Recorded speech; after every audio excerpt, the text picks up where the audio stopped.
process. All right, everyone, welcome, welcome. We're glad to have you all here this afternoon. We're going to get started in just 2 minutes, so I think we have some individuals out in the lobby. You're all welcome to come in and take your seats. Hopefully our ushers can help you find your seats. We're going to get started in just 2 minutes. Welcome.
Good afternoon, everyone. Good afternoon. Welcome.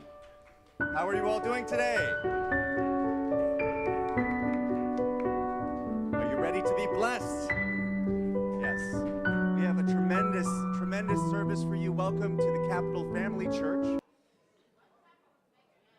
Hopefully, we have many new faces today. But please, if you're, we'd like everyone to find their seat. We have some seats in the front. And of course, we have special banquet-style seating for a very special portion of the program later on. Well, again, welcome to the Capital Family Church. We are a contemporary ministry of the Unification Church. If you're new to us, founded by Reverend Sun Myung Moon and Dr. Hak Jahan Moon.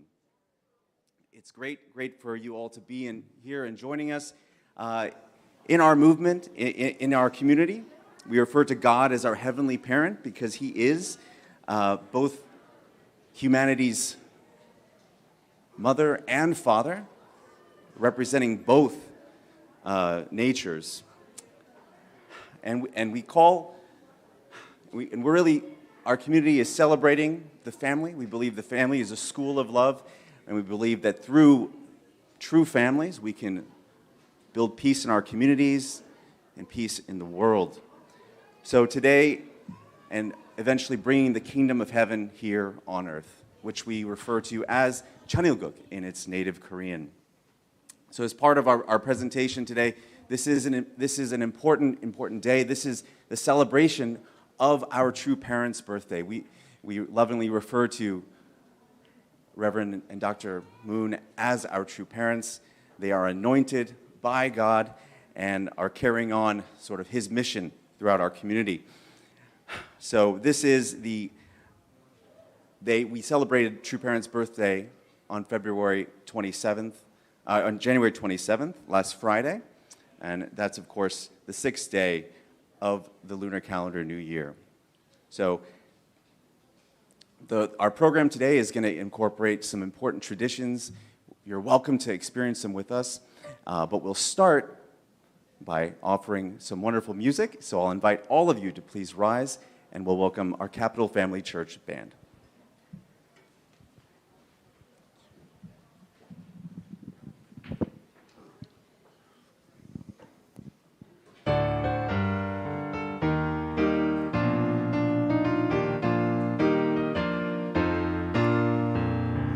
Upon the earth I came to look, blessed tidings of hope, as the world blossoms in freedom, earth and heaven are one, as 5,000 rise in praise, 6 continents rejoice, freedom for 10,000 years in the jungle goat, holy land of God. The lily shines with heaven's light, vibrant colors abound in the pure life of the Spirit. Truth and love light the way, as 5 oceans rise in praise, 6 continents rejoice, peaceful for 10,000 years in the journey go, holy land of God. The dignity of pure life shines in glory divine, highest grace over mountains, heaven's grace is revealed, as 5 oceans rise and praise, 6 continents rejoice, one is for 10,000 years in the journey go, holy land of God.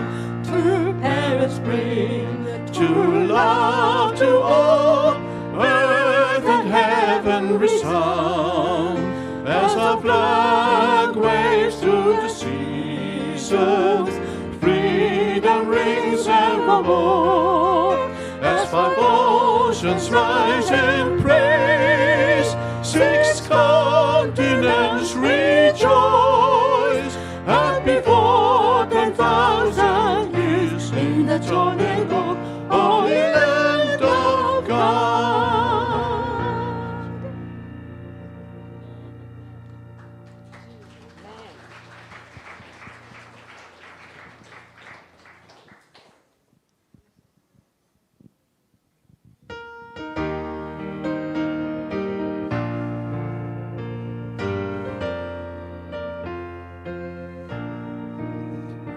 Now the light of glory arises, like the sun that shines on high.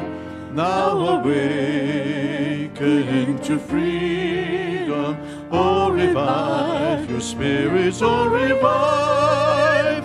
Wake the mountains and the valleys, bring alive the springs of the earth. Light the world forever with the light of your rebirth. Light the world forever with the light of your rebirth.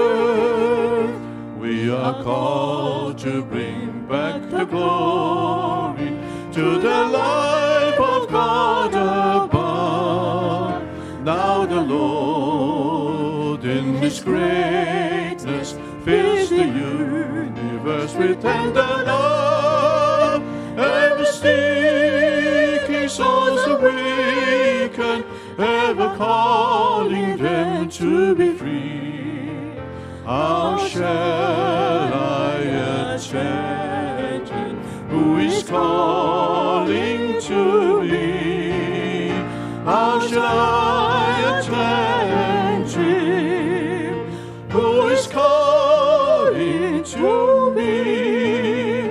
From the dark of death I awaken and rejoice to live in grace, when the one who came to save me holds me tender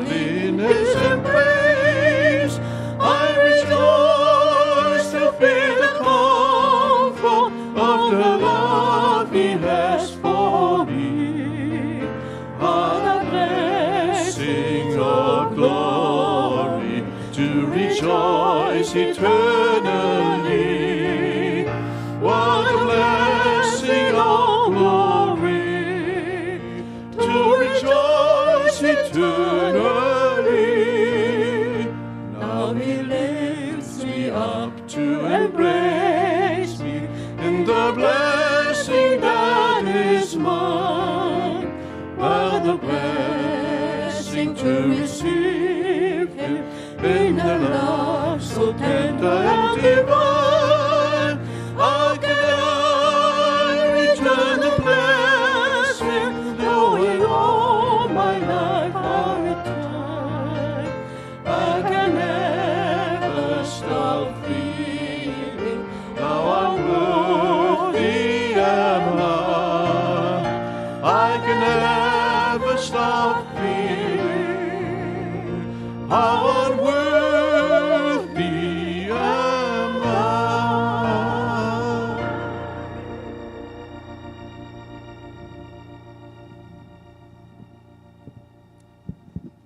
Wonderful, wonderful. Let's give a round of applause to our band. They're amazing singing, really creating an environment, a wonderful environment for our service today. So as you saw during the song, our pastor couple, Dr. Shiel and Katsumi Akalatse, lit the candles on our offering table. And this is a really important ceremony that symbolizes multiplication of blessing and, of course, attendance and offering of gratitude to our Heavenly Parent. So next, we'll have a very special pledge service. It involves an offering of a half bow, the reading of our family pledge, which connects to our values of true families and reflect values we try to live in our everyday lives, and of course our prayer. So let's welcome to the stage Dr. Ashiel Akalatse and his wife Katsumi Akalatse, our senior pastors.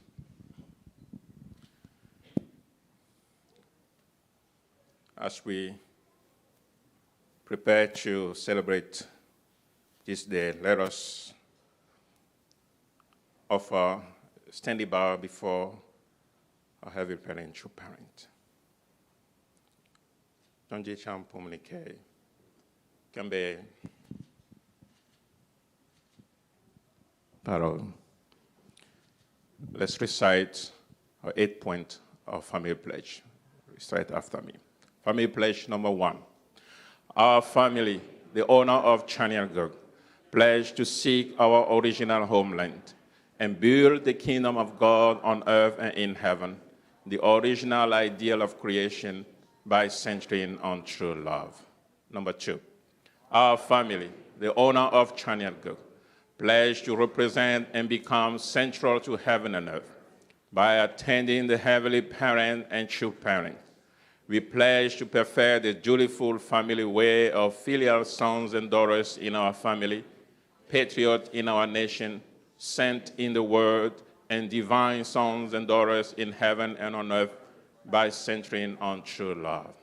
Number 3, our family, the owner of Chanyagog, pledge to perfect the 4 great realms of heart, the 3 great kingships, and the realm of the royal family by centering on true love.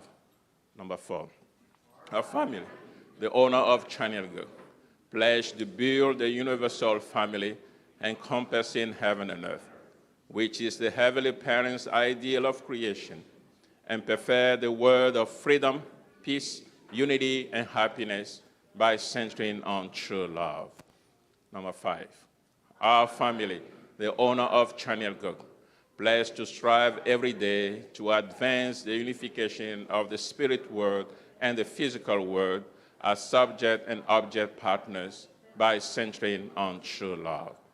Number 6, our family, the owner of Chanyagog, pledge to become a family that moves heavenly fortune by embodying the heavenly parent and true parent, and to perfect a family that conveys heaven's blessing to our community by centering on true love. Number 7, our family, the owner of Chanyagog, pledge through living for the sake of others to perfect the world based on the cultural heart, which is rooted in the original lineage by centering on true love. Number 8, our family, the owner of Channel Gug, pledge having entered the era of Channel Gug to achieve the ideal of God and human being united in love through absolute faith, absolute love, and absolute obedience, and to perfect the realm of liberation and complete freedom in the kingdom of God on earth and in heaven by centering on true love. Amen. Please join me in prayer. Our most beloved Heavenly Parent, our beloved and victorious true parent, our Lord Jesus Christ, we've gathered here this evening to celebrate the 103rd birthday of our true father, Reverend Dr. Samuel Moon, and the 80th birthday of our true mother, Dr. Hakcha Moon. They have walked an incredible path to allow humankind to reconnect back to you. When you created Adam and Eve in the Garden of Eden, you had an incredible desire. You wanted them to become filial sons and daughters who can truly understand your heart and become totally one with you. In the process, building an ideal family here on earth that will have become the beginning of your kingdom of heaven here on earth. A kingdom of joy, a kingdom of peace, a kingdom of love. Heavenly Parent, we've learned that a tragedy happened in the Garden of Eden. And because of that, this kingdom that you so desire could not be accomplished. And you became a sorrowful God. As you said in Genesis 6, that your heart was in agony, that you became a father of sorrow. No one really could understand, Heavenly Parent, your situation. Over the year, we thought that you are a glorious God in heaven, commanding all the things that are happening here on earth. No one truly understood, really, how your heart was in agony, waiting for the day when your son and your daughters, who you lost in the Garden of Eden, can be found again. 2,000 years ago, our Lord and Savior Jesus Christ came, and he was able to understand your heart and truly live his heart, live his life in total attendance to you, showing us the way to live as a son of God. But he could not be understood. And he had to go the way of the cross, promising that he will return again. Heavenly Parent, now, at this time, we are living the time of our true parent, Reverend Dr. Samuel Moon. At the age of 16, met Jesus Christ and was completely transformed by that encounter with Jesus Christ on Easter morning. And he took upon himself the responsibility to truly carry on the mission, Heavenly Parent, that you have given to your Son, Jesus Christ. In the process, he met our beloved true mother, Dr. Hakcha Moon. And together they secured the position of true parent. And they have walked a sacrificial path, overcoming all sorts of challenges, whether it is prison or all sort of persecution. But they never wavered. They continue to exemplify the heart of a true son and a true daughter of God. Today, we've gathered here to celebrate them, to celebrate their incredible accomplishment. We are so deeply grateful that we can celebrate the 103rd birthday of our true father and the 80th birthday of our beloved true mother. As we celebrate this day, our hope and prayer, Heavenly Parent, is that we can also inherit the same kind of heart and becoming true parent ourselves to our own family, to our community, to our nation, and to the world. Please guide us so that today can be a day of rebirth for each and every one of us, that we can also take on this task, Heavenly Parent, to becoming the filial sons and daughters of heaven and building your kingdom of heaven here on earth. as it is in heaven. Allow us to renew our heart and become pure in our heart, as the Lord Jesus Christ said. Blessed are those who are pure in heart, because they will see you, Heavenly Parent. Our desire is to become the sons and daughters who can live in total oneness with you, Heavenly Parent, who have nothing to do with Satan, have nothing to do with sin, have nothing to do with the devil, Heavenly Parent, living a life that is in total oneness with you, so that we can build your kingdom of heaven here on earth. A kingdom that is overflowing with joy and happiness, no agony, no resentment, no suffering, Heavenly Parent. This is a day that you've been waiting for. Today, we just want to make our pledge that we will do whatever it takes to usher in this new day. Thank you so much for allowing us to gather here today and celebrate the life of an incredible, incredible man of God, our true Father, an incredible daughter of God, our true mother. We offer this day to you in total heart of gratitude and also with repentance, knowing that we fall short many ways. Heavenly Parents, please forgive us our shortcoming. Extend your almighty touch over us again today, so we can be resurrected in our heart, and we can truly, Heavenly Parent, build your kingdom of joy here on earth. We report this with gratitude. In my name, Ashine Kachumi Akolate, blessings to your family. Adieu.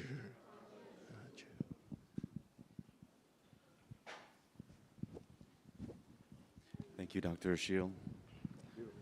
Katsumi-san, thank you very much. Everyone, you're welcome to be seated.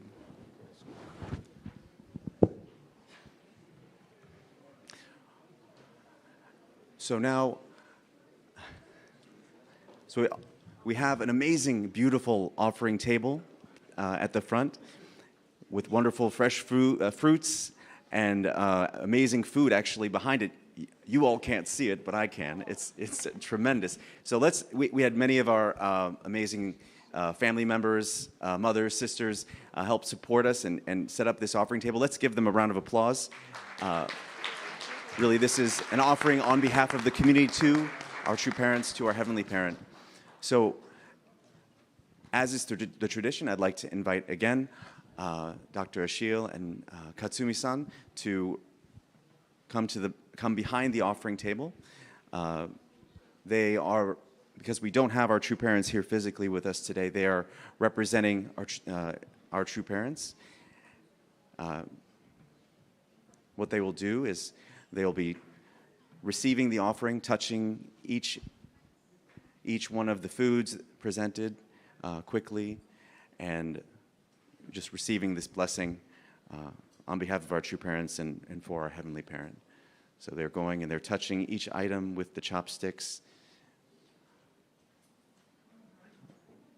representing, again, our true parents. Cheers. The glasses. So next, because again, this is the offering table on behalf of this community, and I am noticing there's quite a few individuals standing in the back. We do have a few chairs up in the front or on the sides, and if you have a chair open near you, please raise your hand. Maybe that will help encourage someone to come sit down. But I see quite a few of us standing in the back. We'd love for everyone to be able to have a seat.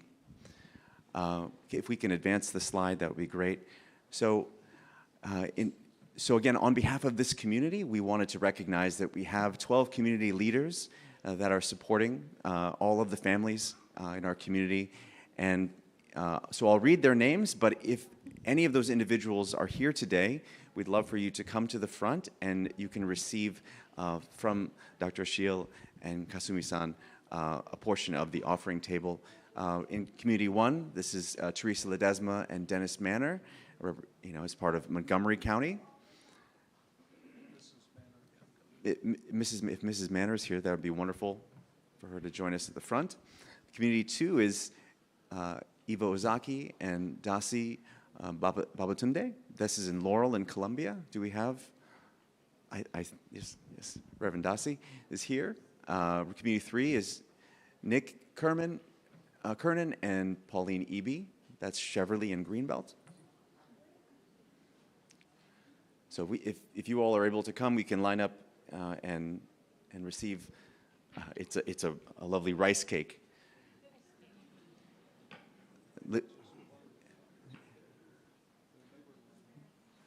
Okay. Do we have?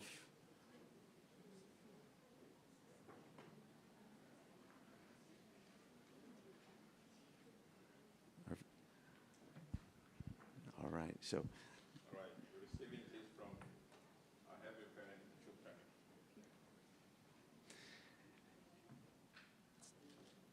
I also see that Mrs. Henkin, if you can come, if your name is up on the board, you're welcome to come to the front. Mrs. Henkin, Anne-Marie Wyman from Lanham, Mary Johnson, Loretta Schaffler, Christoph Wilkening, Debbie Scott, Beverly Burnt, representing Bowie. Okay. Who did?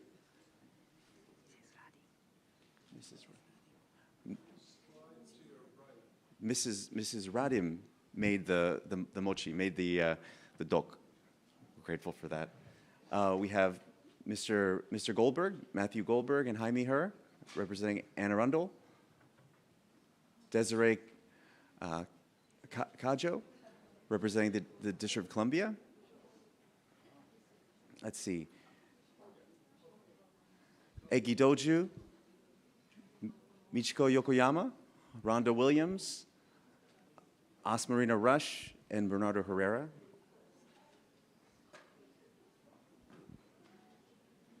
All right.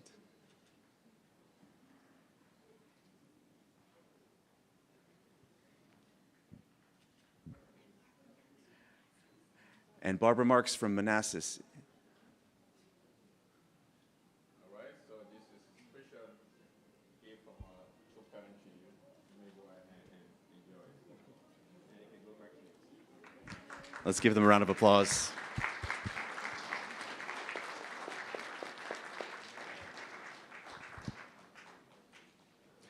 I think we can do better than that. Let's give a round of applause for our offering, our amazing community leaders. Thank you, Dr. Ashil and Katsumi-san, for representing our true parents. At this time, we'll actually allow our young people, so any of our children that are Sunday school age, we have Sunday school that's going to be happening in the beach room, which is just down the hallway. So at this time, all of our lovely young people that want to leave, if you want to stay and stay in the service and enjoy the festivities, you're welcome to stay as well. But we have a Sunday school prepared in the beach room, so we'll allow those individuals to step off.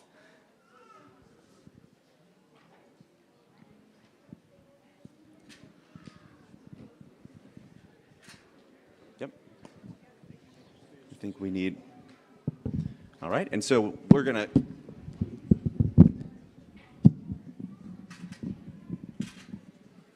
We're going to allow the stage to be set up. And at this time, again, as a congratulatory song celebrating our true parents' birthday, we have our amazing HJ Capitol Choir. Let's welcome them up.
Let's give one more round of applause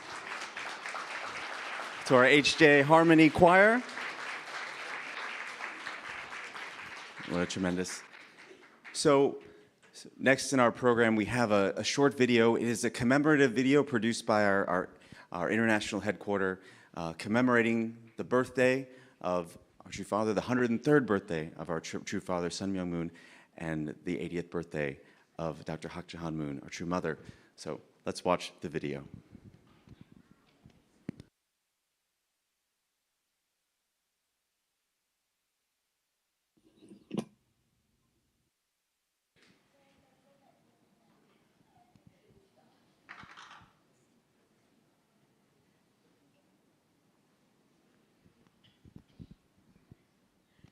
We'll just give a moment to get the right video up. There's a couple that we'll be showing.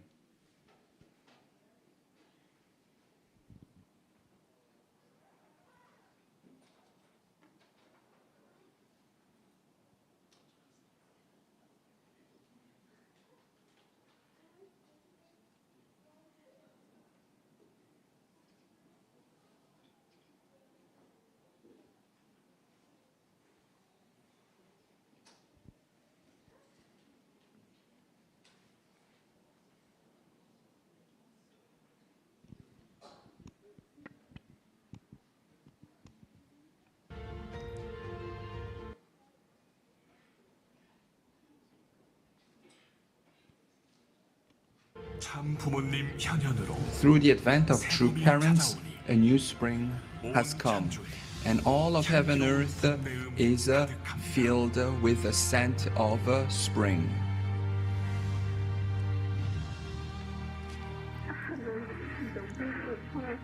I cannot explain heaven's heart in words.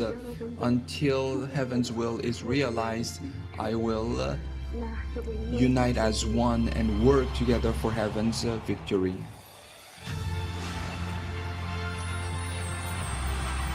We are happy, blessed people. 하늘 부모님으로부터 받은 사명. Heaven's mission. 그 뜻을 이루겠다 맹세한 순간부터 From the moment I pledged to realize this mission, there was nothing that I did for 마음속 myself. 각오와 결심을 오늘의 것만이 아닌 The pledge and the determination that I made was not just for today, but for the future as well. I couldn't tell what awaited me, but the only thing that I knew was that I needed to march forward. Mother now stands in an equal position to father, and you can represent father and represent, and therefore when you say Reverend Moon, it's not just Reverend Moon of the Unification Church, you should also think of mother as equal to me.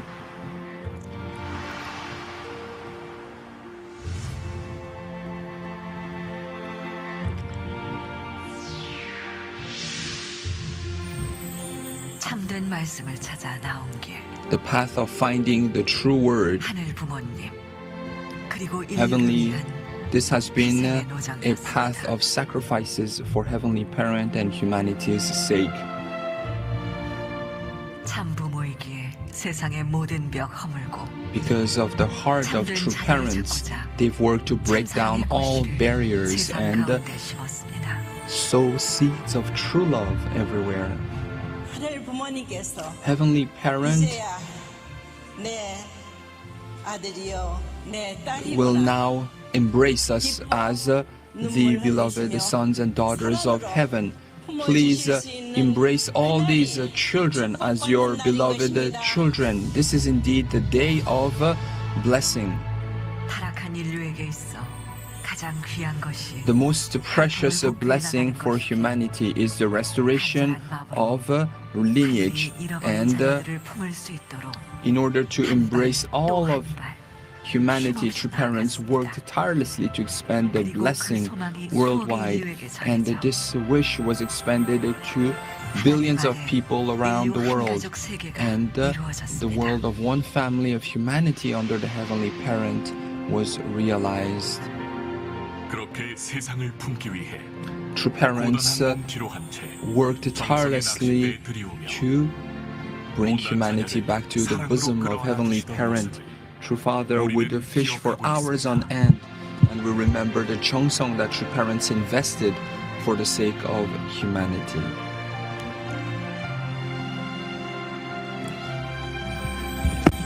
부모님 닮아가며 세상 앞에 나아가다 보니 As we marched forward in resemblance to our beloved true parents, we slowly began to resemble our true parents, and we are filled with hope.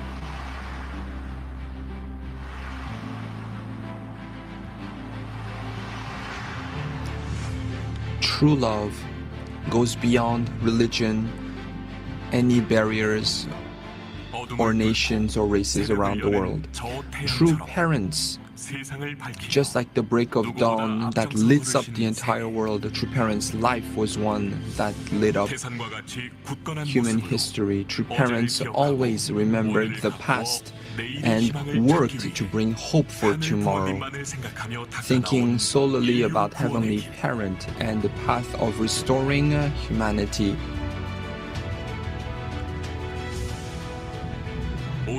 True parents work tirelessly to practice true love, upholding true love, holding on true love.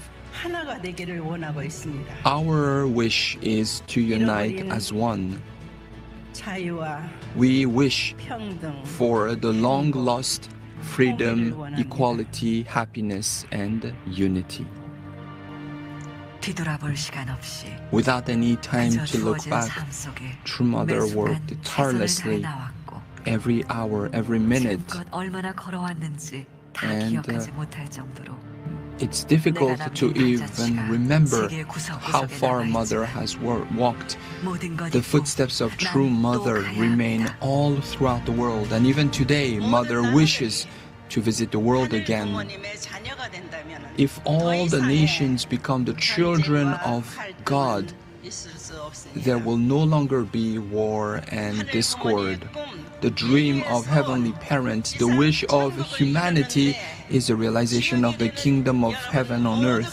And I hope you can all become the heroes who lead 내가 this 세상에 charge. 있는 동안 While I am alive 아버님이 on 이루지 this 못하고 earth, 가신 그 꿈, I will realize 하늘 부모님의 꿈 true 이루어지는 fathers wish, 실질적인 환경을 Heavenly Parents 만들겠노라. dream, build a substantial foundation and build a foundation for the kingdom of God on earth. I proclaim the firm establishment of 천일국. 이런 내 손을 잡고 Holding 더 이상 our 나아가지 hands, Mother 하늘 is 부모님께서 inspiring us 수고했다 위로해 주실 것 같아도 and bringing us 난 back to Heavenly 멈출 Parent. 수 없습니다. Mother has said, I will 반드시 not 해야만 stop. 하는 일들이기에 There are 그 누군가가 아닌 things I need to 내가 해야 accomplish. I have a mission to fulfill. 참부모이기에 Because I am the true mother, 하늘을 위로하고 I need to comfort 인류를 사랑하는 heaven 것밖에 모르는 and 나는 love humanity. 육신의 고단한 That is the only 존재, thing that I've known throughout my 나를 life. 위한 작은 소망도 포기할 And 수 있는 I have 사랑을 given up any 내가 준 personal 모든 것 wish 있으며 and dream. 한계를 가르지 And 않고 I've worked tirelessly 오늘도 to 이렇게 realize 나아갑니다. this dream of heaven. 때가 되면 When the time comes, 여름이 오지 말라고 해도 even if 여름은 we 오고 do not want the summer to come, summer will come. Even if we want to halt the advent of spring, spring will come. 이제 우리만이 아닌 Now, 전 세계의 지도자들이 함께 뜻을 모아 all the leaders from around the 하늘 부모님을 world 모시는 are coming 신통의 together 세계를 향해 for the realization 전진하고 of 있습니다. a heavenly unified world. We are indeed marching forward towards the realization of heaven's will. If we continue in this way, 기어코 the 우리에게 찾아올 springtime 것입니다. of the providence will come without fail. 인류의 어머니, The mother of humanity, the mother of peace. 오늘도 세상을 Today, she 돕고 continues to 오롯이 사랑을 줄 embrace 수 있는 난 the world. 참으로 복된 사람이고 We are indeed blessed who can witness Mother's footsteps of love. This is indeed the path of happiness. Let us walk together. True Mother, warmest congratulations on your 80th birthday. True parents, we love you.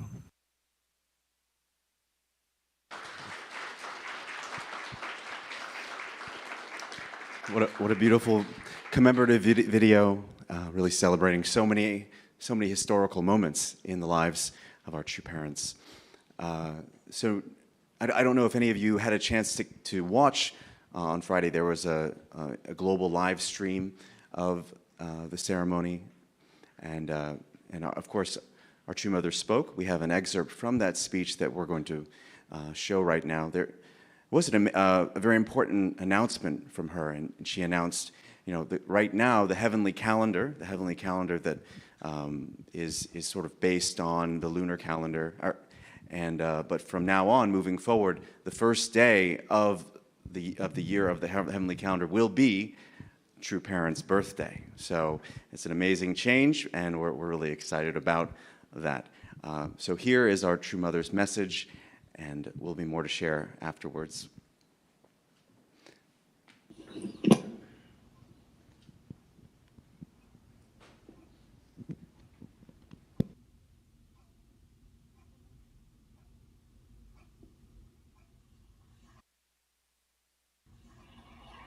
Cheonilguk, the celebration of the New Year of Cheonilguk, will take place, will begin with True Parents' birthday. So the New Year of Cheonilguk will begin with True Parents' birthday. In other words, January 1st until now has been celebrated on January 1st, and the leaders worked hard, and centering on the Father, there were many circumstances where leaders could come and others could not. But from now on, the New Year will be celebrated based on the True Parents' birthday. Therefore, in secular Lunar New Year, you can all go and celebrate with families. Therefore, today is 11th year. It is the first day of the year of the Black Rabbit. In Cheonjeonggung, and my granddaughter, I composed it, and my granddaughter composed a tune, and my grandchildren will sing it for you. The song particularly contains the love that I have for all of you. So please listen to this special song whose lyrics I composed for you.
어때? 내 마음이 How was the 전에 song? Did you feel my heart of love? The pine tree in Cheonjeonggung never changes over the 4 seasons, and I hope you can all become true blessed families and true children of God who never change and can multiply for eternity. That is my blessing to you.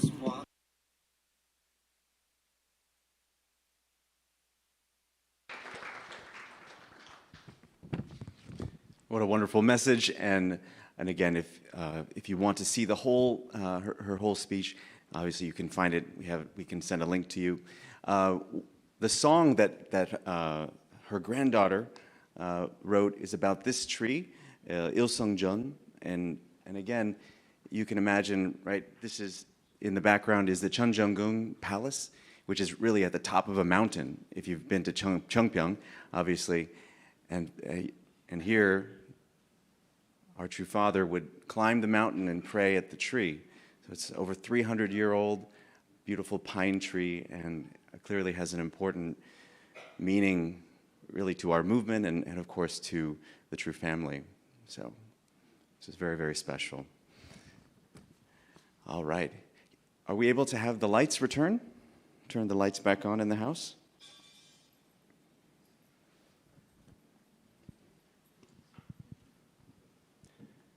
Fantastic.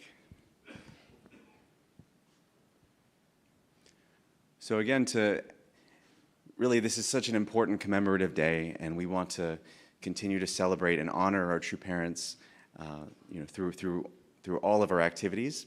And it's really my pleasure now to invite up our dear brother, our amazing leader. He supports in so many ways, working with the Universal Peace Federation and ACLC. But let's welcome up Reverend Dr. Michael Jenkins for a testimony about our true parents. Thank you, Shannon. Happy birthday, true mother, and happy birthday, true father. It's so good to be here celebrating with our family. Thank you, Dr. Ashiel and Mrs. Ashiel, for your leadership and your love. I see the church is getting so full of inspiration and love, and I'm very grateful for your how you're leading us.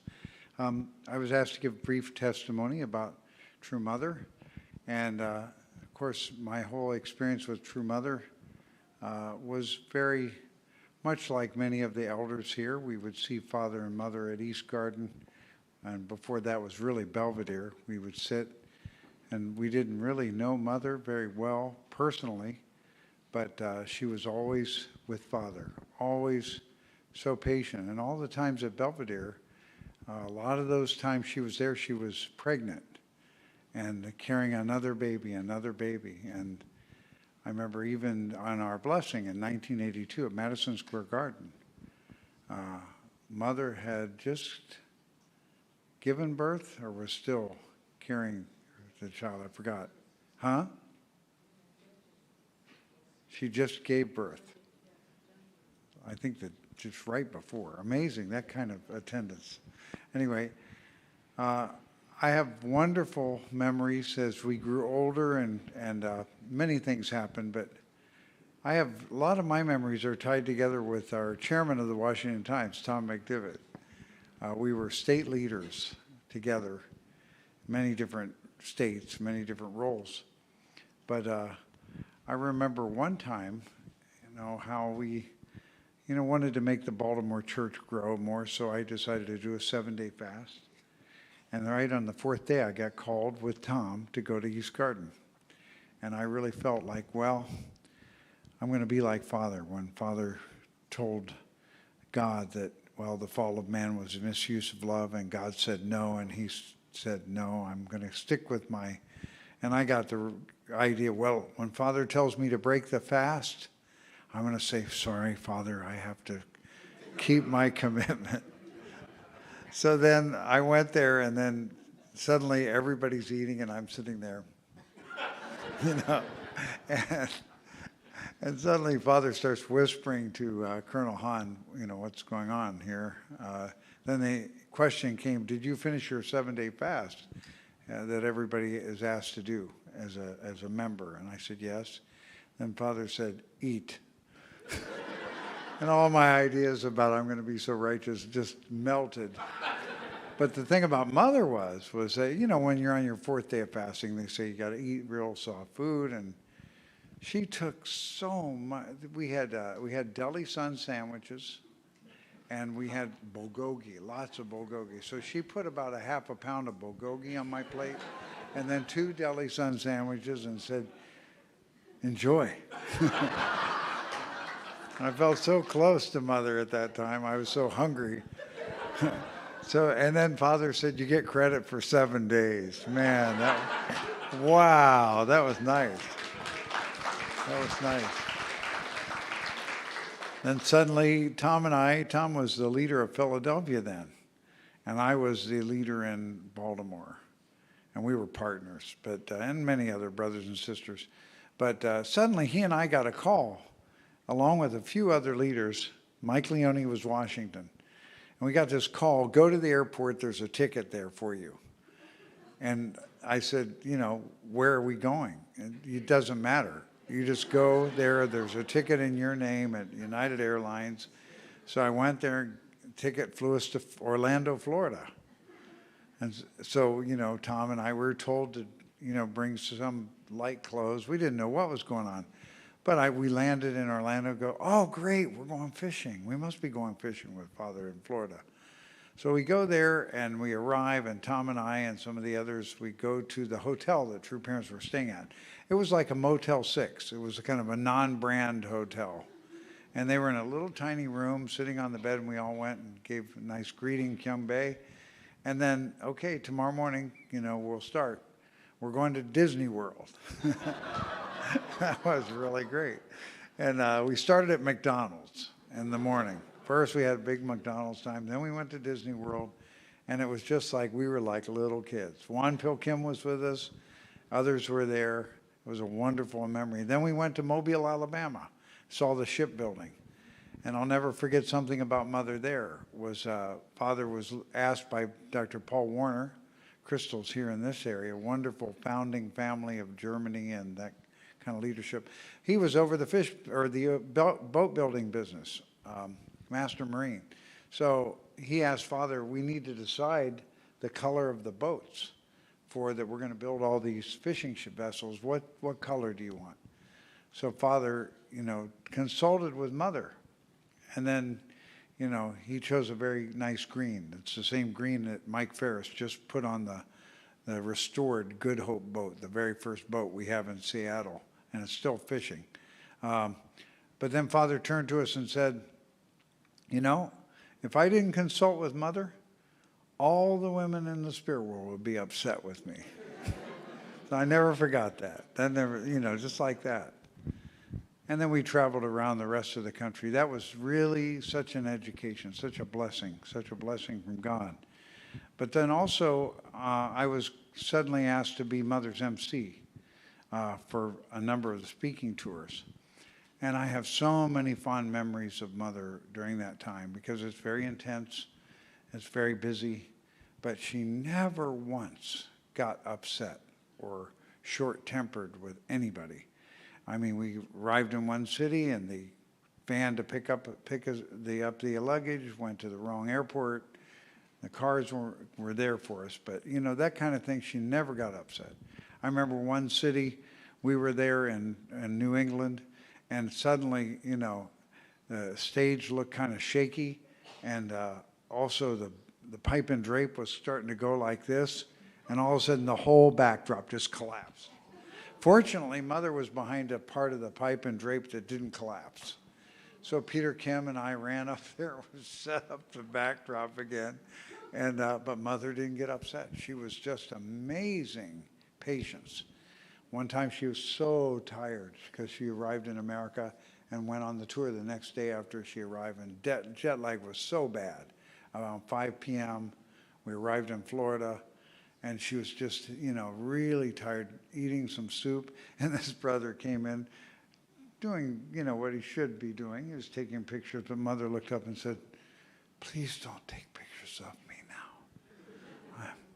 She was so tired. It was like that kind of feeling. It kind of endears your heart to her. And then also, as we got closer and older, and especially when True Mother took over the leadership when Father went to heaven, that was really amazing, because Mother's still that deep love. I mean, I've never, ever seen anyone with the love for people where she's always preparing gifts, whether it's Mike Pence or whether it's, top of the world leaders, or if it's all of our family members. She's always giving something to everybody. And always, her teaching's always so short. Look at the speech, oh my gosh, that was amazing, but it's always so deep. It's like, because Father taught us that men, are more big picture, right? We like to be heroes, jump on the mountain, risk our lives, save the world. Women think of the basic things like, are you going to have anything to eat? Are you going to take care of the people? That kind of thing. And that's Mother. She's meticulously planning everything, and she listens to everything. And she's encouraging us every month to write a letter. All the leaders, Tom and I, many others, writing a letter. And it's like really beautiful, because you can write directly to Mother, but you start to feel like, wow, this is amazing. And then she remembers what you say. That's another thing too. Father was big picture. He'd get really strong and scold you and everything, but the next day it was all gone. You're brand new again. With Mother, she didn't get angry, but I always felt like, wow, she's watching us so closely. She knows everything going on. She listens and she remembers everything. So she remembers your reports, and then, that kind of thing. But it's like not out of pushing us, no push. It's more like, real, absolute love, absolute care. So then even this birthday celebration, here we are in such an important time in Chanoguk, such an important time where, the final battle of human history. The Bible is true. And finally, the final last days are here. Everybody knows it. Everybody feels it. All the Christians we know, Reverend Sirleaf and everybody, they know this is the last days. This is it. And what's so beautiful is like this kind of time and challenges going on. And most people in a leadership role of a movement like ours, with so many serious moments coming, and Mother's dealing with China, Mother's dealing with North Korea, she's dealing with the world. She's assigning people, what's another thing very unique about Mother, so much prayer, that she doesn't consult people. She doesn't ask people what they think about who should do what, or it's really interesting. Father would have breakfast meeting every day with 12 people, and whoever walked in got to go to breakfast most of the time if you were supposed to be, in there. And, everybody would discuss everything. But with Mother, she has very, very few people that she's really, counseling with. But that's why she wants our reports every month. We can write everything, every detail. So it's a beautiful thing. But then with that, I felt like, wow, she's so clear about where we're going. And here, the birthday. The birthday was such an embodiment of God's love, true Father's love from heaven and true Mother's love. In other words, it reminded me so deeply that no matter how bad the storm is in the world, it's not a storm with God and true parents. God and true parents have already completed and sealed the historical providence of true love and God's dwelling on earth. And it can never be erased. It can never be changed. It can't be uprooted. And it's going to grow. And when Mother goes on to heaven, I know that others are going to suddenly rise up, that we'll be surprised, that others are going to come into that realm of perfect true love. I can see it going to happen. That's why Mother decided, I'm going to directly guide all the grandchildren so clearly. I'm going to really give them time. And she did. And now we see the grandchildren coming really with, kind of having the love of true parents that the first gen or the true children didn't get. They were just sacrificed. So that's why I feel like there's so much unity. But in that kind of setting, Mother gave us 5 minutes and the song, but the most important message of all, what is it? We have to become true, blessed central families. That's the secret. That's the secret to everything. The world will go around and around and around, and finally it will center on God and true parents. That's why I'm kind of excited about it, because I started to realize also as we were reading the EDP, our reading conditions, one thing it talks about how communism in the free world, the democratic, God-fearing free world has to arise. It's not a mistake. It has to happen. Cain and Abel have to appear. But it also says the communist world will never win. God and true parents, the Lord of the Second Advent, will absolutely win victory. Wow. And I felt that from Mother's birthday. So happy birthday, true parents. And thank you to our blessed central families, and especially our second generation rising up. I'm so amazed. And a third generation. So thank you. Thank you, Shannon. We love you. Thank you, Dr. Jenkins. Let's give him a round of applause. What an amazing testimony. All right. So this is our opportunity for each of our community to offer their tithe. If you're new to us, please don't feel pressured to offer, but each family is able to walk up and offer their tithe in the boxes on either side of the stage. You can also scan the QR code on the screen. So we'll take a few moments again for our offering, and also an opportunity to reflect and to think about this amazing day.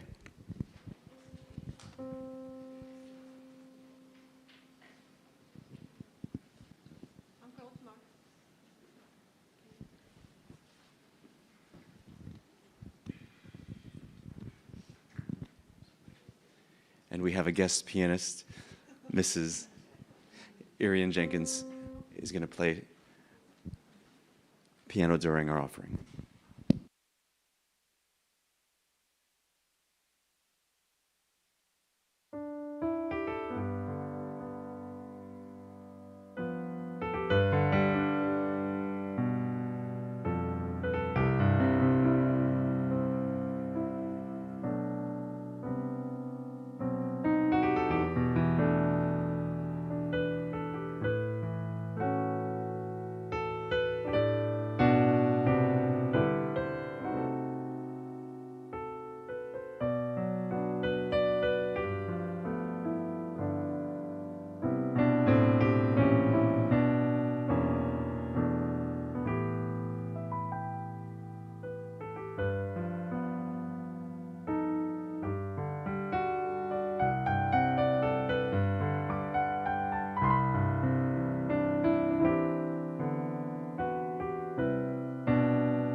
Also,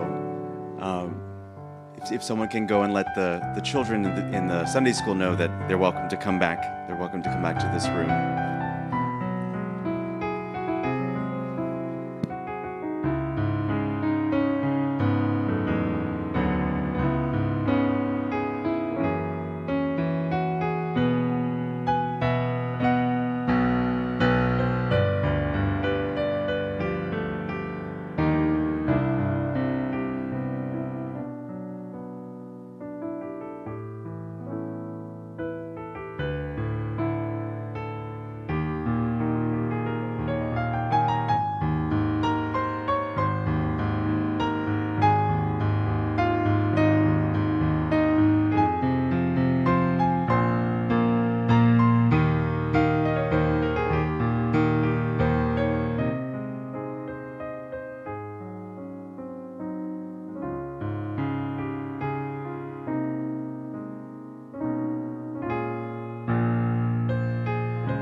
right.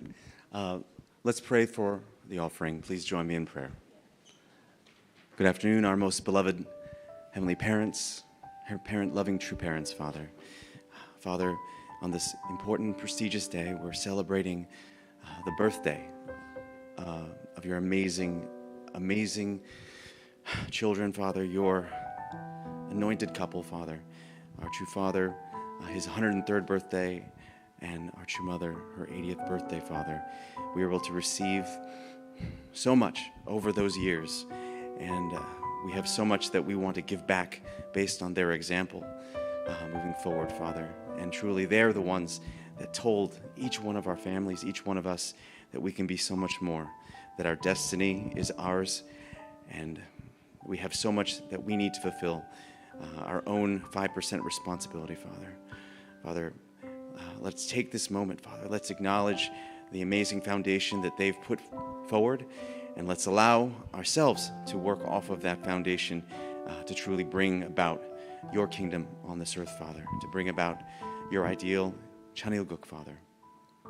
Father, be with all of our families today. Allow this time to be an important commemorative moment, a moment for us to look forward in the year 2023 to the amazing possibilities that lie ahead.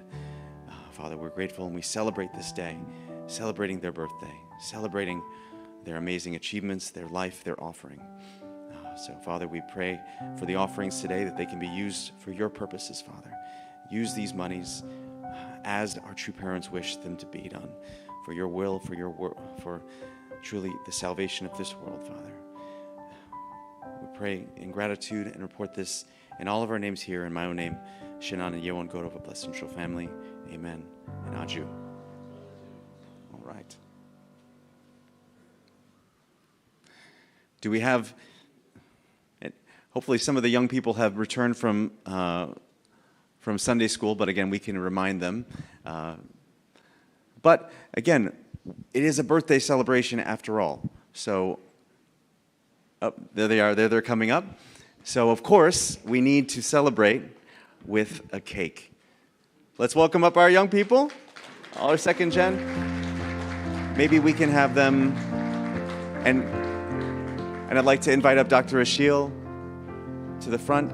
Can we have some help to bring the cake to the center? All right, why don't you all move to the right? Move to this side. We're gonna move the cake to the middle.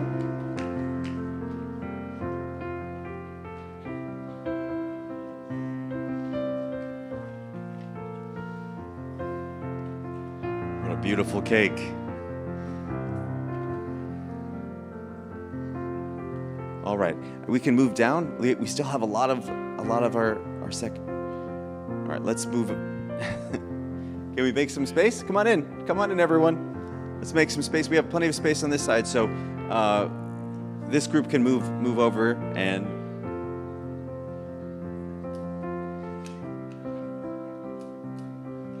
Don't be shy. All right, Dr. Schill is lighting the candles. All right. We are going to sing what? Happy birthday to who? To Karen. Okay? So please join us with the...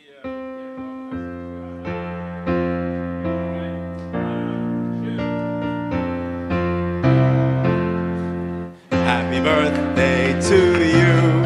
Happy birthday to you. Happy birthday, true parents. Happy birthday to you. Birthday to you. Happy birthday to you. Happy birthday, true parents. Happy birthday to you. All right, come on in.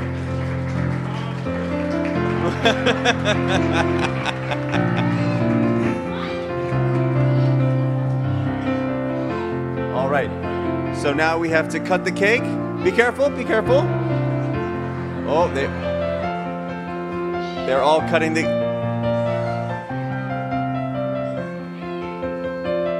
I think we have a Guinness record for the most number of people cutting with one knife.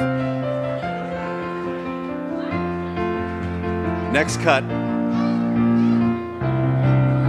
we do 2 cuts to symbolize for the 3 stages of growth: formation, growth, and completion. Adieu. Let's give a hand for true parents.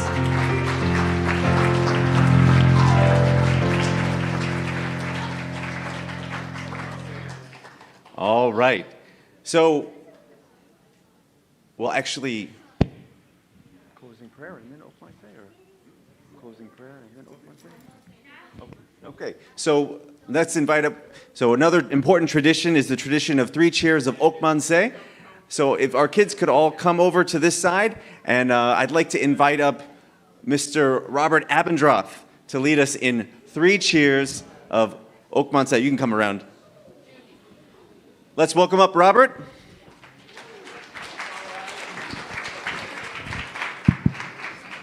All right, are you ready? All right. Everybody stand up. Okay. You guys can stay here. Stay here. Stay right there. All right, so we're going to do 3 cheers of Okmanse. The first one is for Heavenly Parent. Second one is for True Parents. And the third one is for True Father's 103rd birthday, True Mother's 80th birthday. Okay, everybody ready? Yes. All right. For Heavenly Parent, Okmanse! For True Parents, Okmanse! For True Father's 103rd birthday and True Mother's 80th birthday, Okmanse!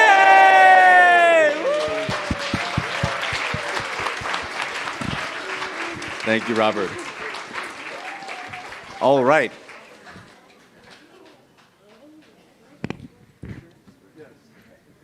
Yes. All right. So now we have all of our young people at the front. Oh, okay. Yes. So we have our. So let's remain standing, and we'll conclude this portion of our program with our closing prayer, and then we have a photo. So please stay here, and I have more to announce. So let's welcome up our dear brother, Reverend Randy Francis, to lead us in our closing prayer. All right, what a beautiful celebration. Let's all join in prayer. Our precious God, our Heavenly Parent, today we've really felt and understood a bit more about the course and the life of our true parents and how they've worked to fulfill your dream. We just want to celebrate together with them as one heart, one body, one mindset to really move forward into 2023 and all the great things that are going to happen across this city, across our DMV area, DC, Maryland, Virginia, and all across this nation. We offer this time together as one family, your family here, and we're going to celebrate now with all your love, offering everything in the holy name of your Son, Jesus, our true parents, and all the blessed central family names. Amen. Adieu. Jew. Thank you very much, Aju. All right. So let's all remain standing, and we're going to take a picture. We have an important picture. Usually, what we'll do is we'll take the picture from the stage, facing forward toward you all, which I believe is still the plan. We're going to bring a ladder up front. We're going to bring we'll bring the banner down to hold it. So if our young people, I think first we should move the cake to the side, and then our young people can basically turn around, and then we can have you sit on the floor.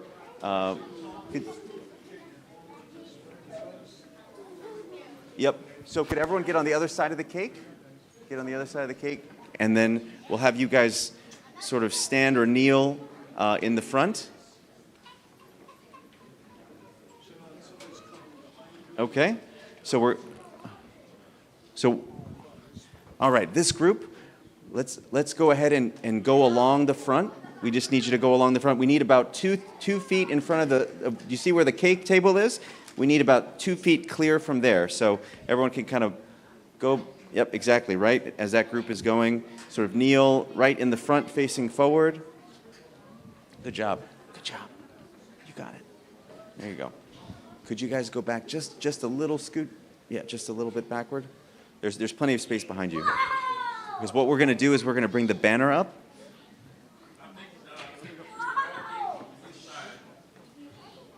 Oh, we have a few kids. Kids, can you guys come on this side? We're going to have you maybe sit over here. All right. So where does the banner go? It can go behind.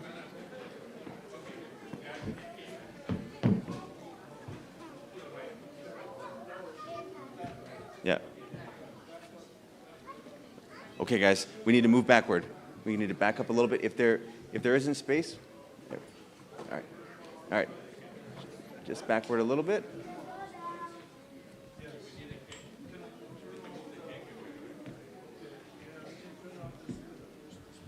Yeah, let's turn off the spotlights in the front. The two side spotlights. All right, yes, perfect.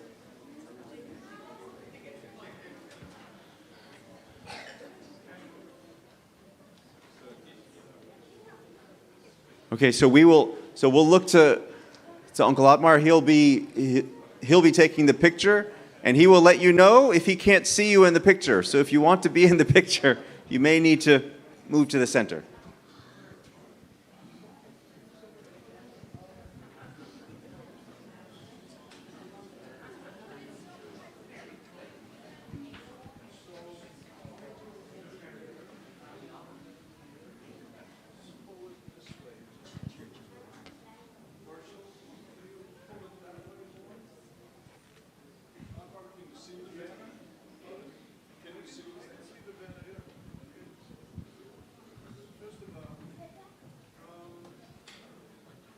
Okay, Otmar, what can you see? All right. Basically, if you're along the right side, the table's along the right side of the wall, we can't see you. So if you can, you can just come in and sort of stand in between the tables. That would be great. The same thing on the left side, I'm sure. If you're along the wall. You have to be inside the back speaker, right next to Hiroshi. Hiroshi, raise your hand. If you're beyond Hiroshi to the... Or the speaker. Okay.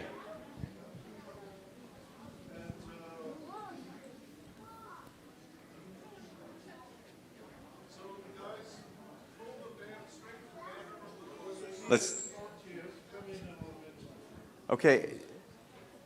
Let's come in a little bit. We can't see you guys. Come in a little bit.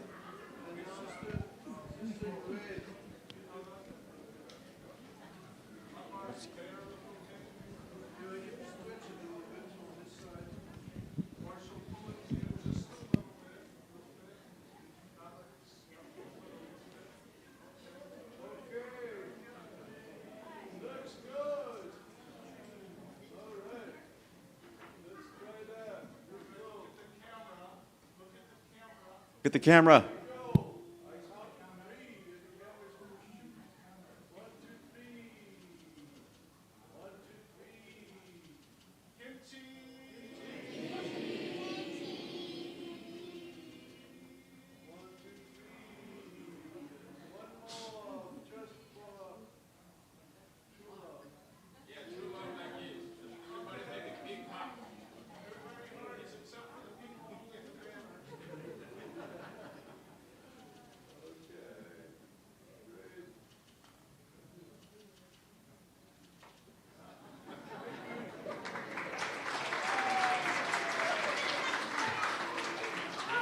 Thank you all. Okay. All right. Well, thank you all for being here. There's much more. Let me explain what's happening for the rest of our program, because this is a victory, an amazing celebratory night. Our young people, you guys can come off to the side. So we're going to have we have a buffet dinner prepared, so you're all able to go and get food at the buffet. Let's give a hand to our cooks. It was definitely an amazing effort by a lot of our families. And then after during the meal and as we're eating, we're actually going to be doing a few things. We have an opportunity to give testimonies.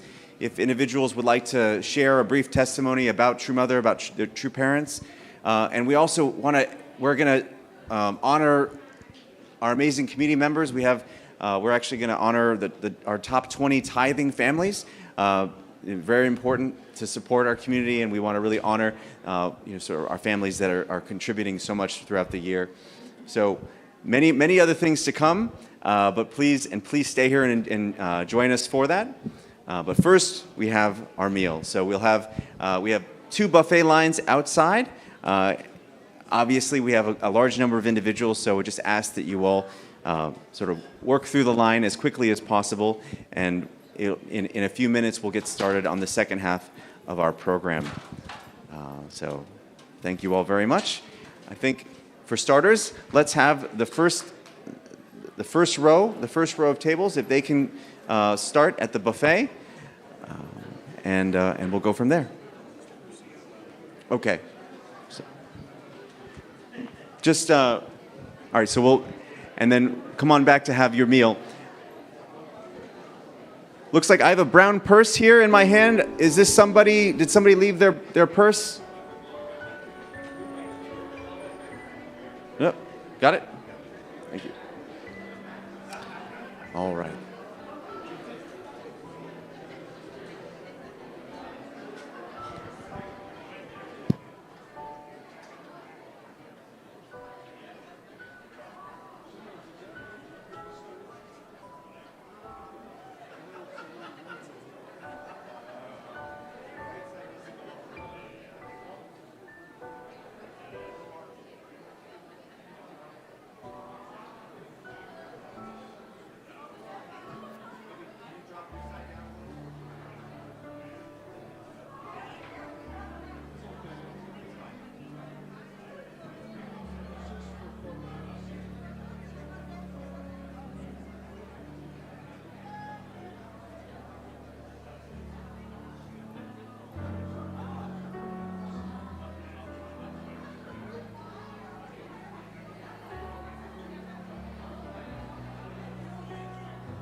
Hi, everyone. Just letting you know that we are doing testimonies in the second half. If you would like to sign up, there is a laptop right here for you to just put your name into the slot. That way you don't have to be standing by the stage when you're waiting for your turn. You can just come up when you're ready. And we'll have this displayed up here so all of you can see. Thank you.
All right, hello everybody.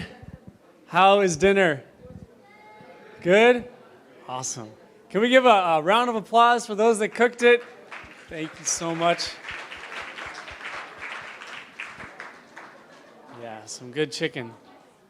So now we're going to start our second half of the event tonight. My name is Robert Abendroth. I'll be the MC.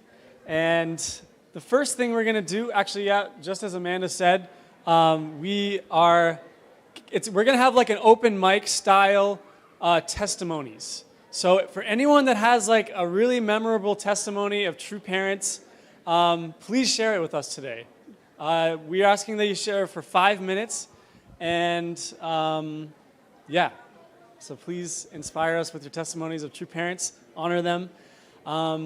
So think maybe right now you can think about it if you have something.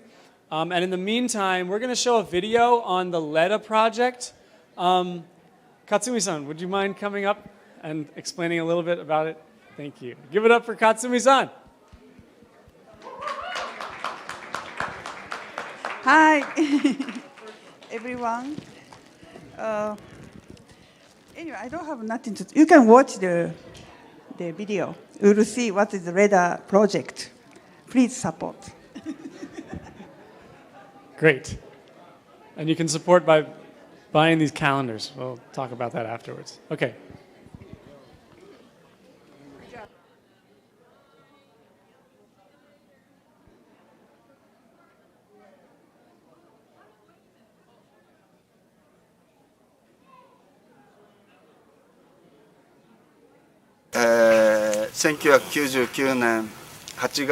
True Father said to us at the conclusion of the workshop in 1999, "You Japanese members do not need to return to Japan anymore. Here is a land I have prepared. Go there and pioneer. In order to liberate hell, I am sending you to hell." These words struck me deeply, and we landed on the ground of Letta with these words in our hearts. From then on, every day was indeed an experience of hell. Hordes of mosquitoes, unbearable heat, severe physical labor. We could feel and experience that it truly was nothing but a real hell. In August of 1999, True Father gathered Japanese missionaries in Puerto Olimpo, Paraguay, and gave them a very important mission. Letta was once a pasture land, but it had long been deserted. Thus, the ruins of buildings had become the dens of poisonous snakes and spiders. From these ruins, the pioneers found some usable pieces of furniture, repaired them, and secured a livable space. Here started the first step of the pioneer members.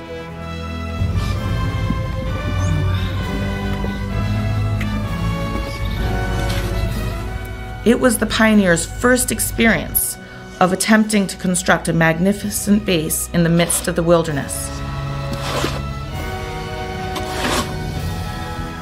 Under the scorching sun, in the heat of more than 100 degrees, every day they worked and worked while burning fires to smoke out the mosquitoes.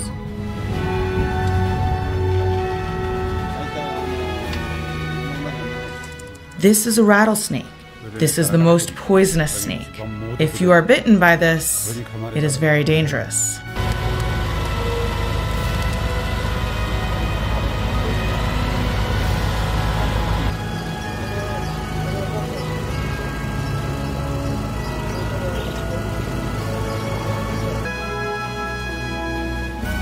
The most urgent issue was how to secure safe drinking water.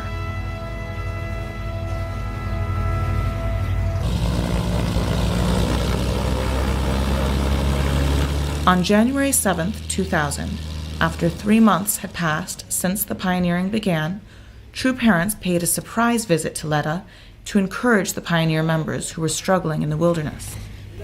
Thank you for your hard work, everyone. All of you have brown faces now, just like the locals. Can everyone fit inside? We have to determine a new homeland here on the unified planet Earth. Otherwise, we cannot go beyond the realm of the fall, and it will result in proving that we are in the realm of the fall. We must forget and indemnify everything no matter what, no matter how hard it is, in order to select the new homeland of the planet Earth. Do you understand? Will you make a determination to do it? If you can make such a determination today, the purpose of my visit is accomplished. Here are some souvenirs for you who are over 60 years old. True Father shared his lunch he brought with the members whose food supply situation had been very severe.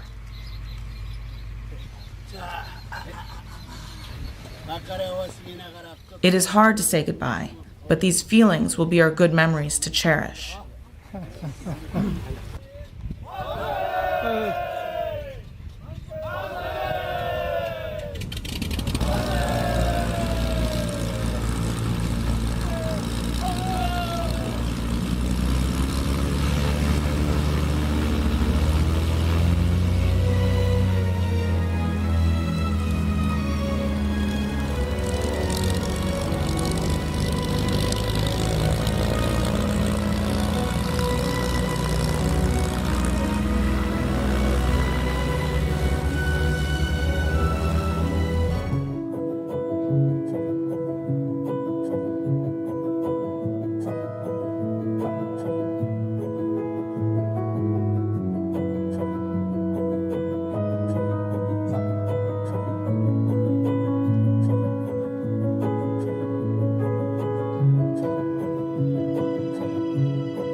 Awesome. Amazing work. Actually, I didn't even know the history of the LEDA project. So that's pretty cool. It's still going on. The LEDA project is still going on, still going strong. And Katsumi-san is here raising funds for it by selling these beautiful calendars. So please support.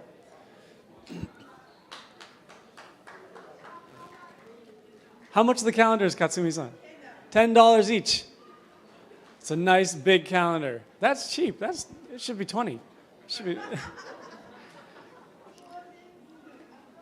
All right, so just as a reminder, one more time, so far we have one testimony name in the system. If anyone has a testimony about your parents, even if it's small, even if it's short, we want to hear it to celebrate your parents' birthday. So feel free to come on up. All right, so now we have some announcements. So coming up this Tuesday, at the end, actually not just this month, but at the end of every month, we're having a midnight prayer vigil. It goes from 10 p.m. to 1 a.m. So if you're looking for a spiritual revival in your life, then please come through. It's a great way to start the month. We also, next week, we have a whole weekend of focused on the youth, which is led by Reverend Chung, who True Mother sent to America to really focus on the youth. So he'll be giving a presentation on Saturday here at the Washington Times from 2 to 5 p.m. So all youth are invited. And then also there will be a Youth Sunday service. Is Rusei here by any chance? Maybe he's not here yet right now. But there'll be a youth service next week as well. So come on through for that. Bring your kids. And we also have a one-day English Divine Principles seminar coming up on February 11th. That'll be from 10 to 4 p.m. Spanish Divine Principles seminar, this coming Saturday here at the Washington Times as well. And that's from 9:30 to 4. So if you have a Spanish-speaking friend, bring them through. Bring them to the Divine Principles seminar. It's a really warm environment. Okay, so now I want to invite up Dr. Shiel. We're going to be honoring the top 20 donors of the Capital Family Church.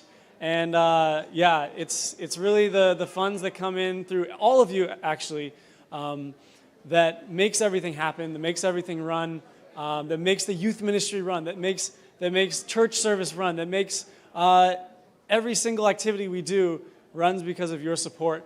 So we just want to take this moment to honor those that have given the most. All right, thank you so much, Robert. So at this time, we would like to, first of all, I would like to really thank all of you for your support to our community. It is because of your support that we are able to do what we are doing. Give yourself a big hand. Because last year, 2022, our community raised $450,000. Give yourself a huge hand. All right? So today we're going to honor our top 20. You know, many of you here have contributed. We are so deeply grateful. But today we just want to take this moment to appreciate the top 20 tiers among our donors, all right? So we have the name on the screen. This is in alphabetical order, right? The first 20 donors, the top 20 donors in alphabetical order. I happen to be a Kolache Ashil, so I'm the first one there.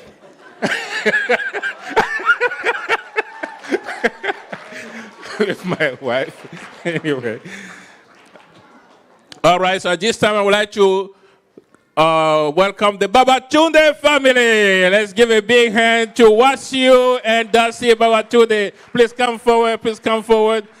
Thank you so much for your really consistent support and contribution to our Capital Family Church here. Thank you. Let's give them a big hand. Wait, we'll take a group picture later on. So next, the Ivan Bugri. Ivan Bugri, let's give Ivan a big hand. Thank you so much for your support, incredible support over the year to our community. Next is the Chonji family. Is Jin Sho or Kim here? Okay, yeah. Joe can take for them. Yeah, thank you. I'm sure they are watching online. Kim or Jin Sho, thank you so much for your support. Joe will have your gift for you.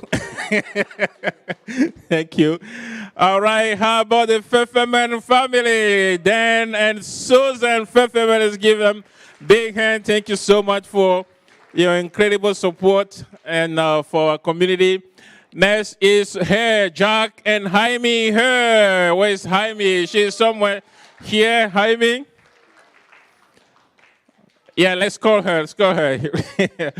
Okay, so next is Bernardo Herrera and Ann and Nancy. Yeah, let's give them a big hand. They are one of our top donors as well. This is in alphabetical order. Our top 20. Thank you so much, the Herrera family. Next is Hayes, Daniel, and Homie. I know Homie is somewhere here. Is Homie here? Homie Hayes. She is, yeah, let's call her. Yeah, let's call Homie. Yeah, Jaime is here. Jaime, come forward. Let's give her a big hand for your support to our community. So next we have Jenkins. We have two Jenkins. Yeah. The first one is HB. I saw them here earlier. Looked like they had to leave. That's fine. Let's give HB and Krishanta Jenkins a big hand.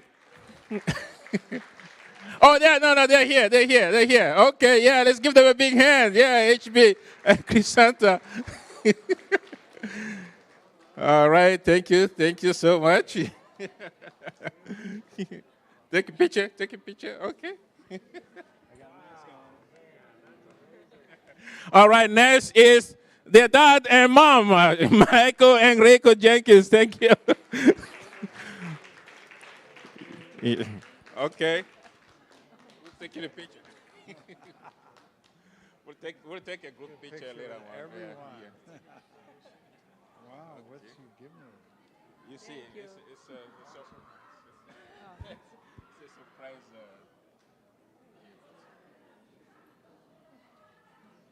We'll take a group picture also.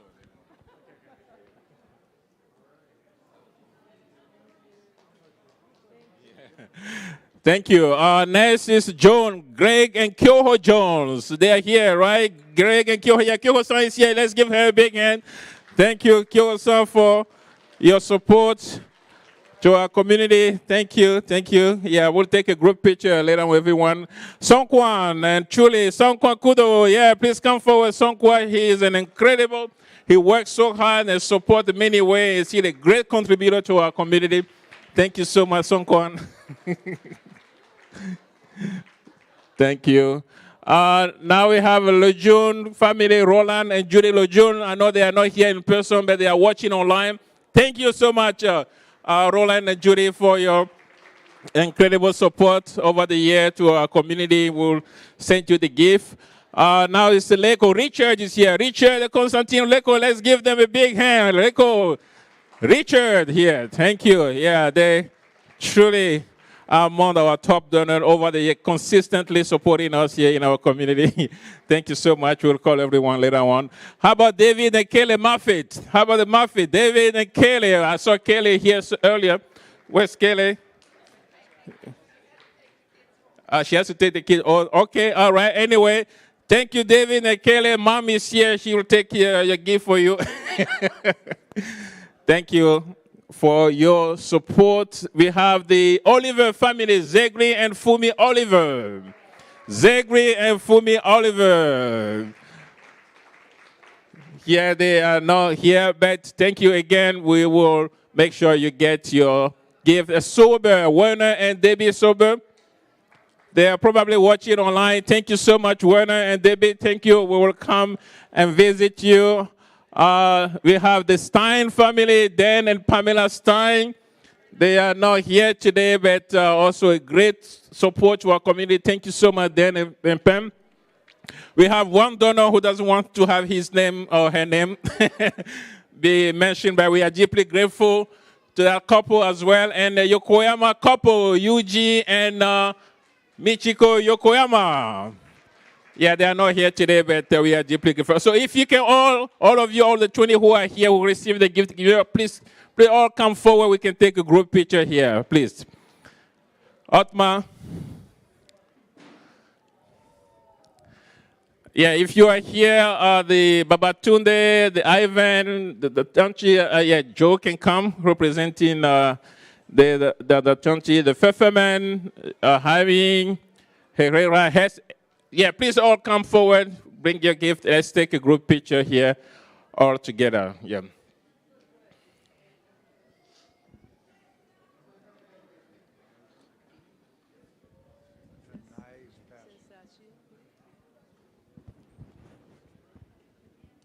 Everybody say, how about homie?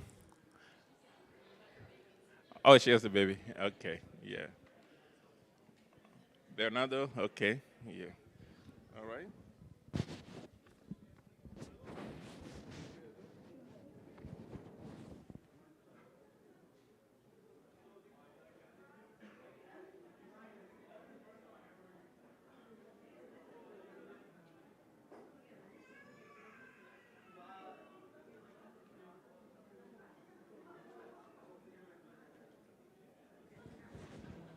All right. Thank you. Thank you so much, everyone. God bless you all, and thank you for your support. Thank you, everyone. Even homie is here. Please come back. Let's take it one more time with homie. Yeah, she doesn't want to miss them. I'm sorry. Let's come back again and take one more time. Bernardo, yeah, please come back. Sorry. Sorry.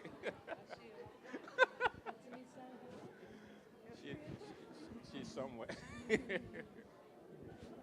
Where's Homie? He's right there. Oh, Homie, come sit. Come stand.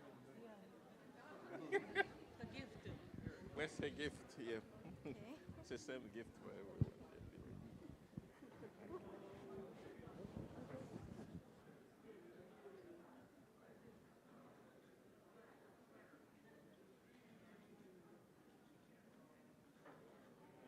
Thank you. Thank you so much. Thank you so much. Thank you. You already got it? No, yeah, you can have these. Yeah. You can have these. Yeah, it's the same thing. It's the same thing for everyone. I can take the Yokoyamas and the Steins, unless you think they're going to, the Steins will be here next Sunday. Yeah. Yokoyama's actually, I already gave it to them yesterday. All right, Yeah, all right, all right. Thank you. All right, thank you, Dr. Shiel. I bet some people might be wondering, like, who is number one? I'm just kidding. Well, we'll just leave that a mystery forever. But yeah, thank you again, everybody, for your donations to the Capital Family Church to make everything possible. All right, so now is the moment you've all been waiting for. We are going to start our testimony night for true parents tonight. Right now we have 4 people signed up. No, 3 people signed up. So as you're listening, maybe it'll inspire something in your heart about a memory you've had with true parents, and I'm sure it will inspire you to share as well. If we don't have enough people, I'm gonna pick you out because I know that some of you have incredible stories. Yeah. All right. So the first testimony giver will be Miss Ingrid Baum. So Ingrid, if you would please come on up. Give her a round of applause.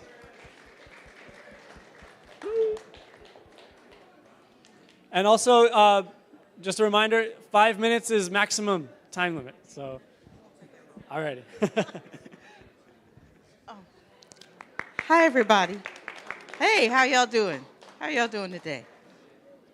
I'm not going to take very much time, but I have to say that I'm very impressed with this church. I'm very impressed. And that I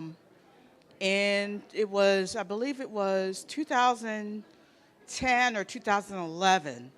I don't know, David Phelps and Vicki Phelps are my spiritual parents. And, well, okay, back up a little bit. I got a job at the Columbia Mall, and I was working at a kiosk that sold Proactive. And so, I was, doing my thing, working, coming in, working in, going home. And David Phelps, like every, I guess, once or twice a week when I was working, he would come to the mall and witness. He would just come to the mall and witness because, that's what his heart told him to do. So he came to the mall to witness. And so he witnessed to me a couple of times, and I don't know how he knows who to witness to. Some people have that really good gift about, how to pick out people to witness to. But I guess he saw my heart, and he saw me, I think I'm going to witness to her. So he started witnessing to me. And so he would come, I guess, once or twice a week. And of course, I didn't know him from Adam. I didn't know who he was. But he seemed like a really, really, really nice elderly gentleman. I was like, oh, this guy's cool. I like him. He's a nice guy. So, so he kept, witnessing to me. And then he was like, I'd like you to come to my church. And, so for several times, he's like, oh, could you come to my church? Can you please come to my church? I'd like you to come to my church. Could you please come to my church? It's, hey, how you doing? Could you come to my church? So anyway, so I was like, okay, I'll think about coming to your church. So then I started coming to the church. I guess it was around Thanksgiving in 2011. And then I decided, I'd really like to become a member of this church. So in September of 2012, I officially filled out the paperwork to become a member of this church. Yes, thank you.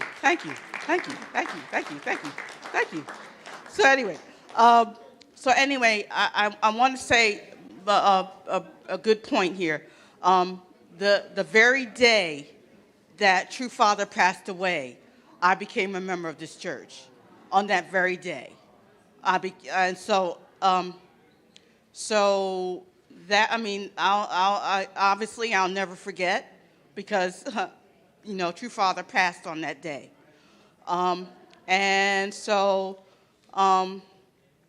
we took pictures of it and everything, but unfortunately I lost the pictures. I lost the pictures, but I am a full-fledged member of this church, and so I love each and every one of you, and I thank you. I've met, I'm going around, I'm meeting all these different people, and it's like so cool. Really cool. And so, like Don Mikowski, he's doing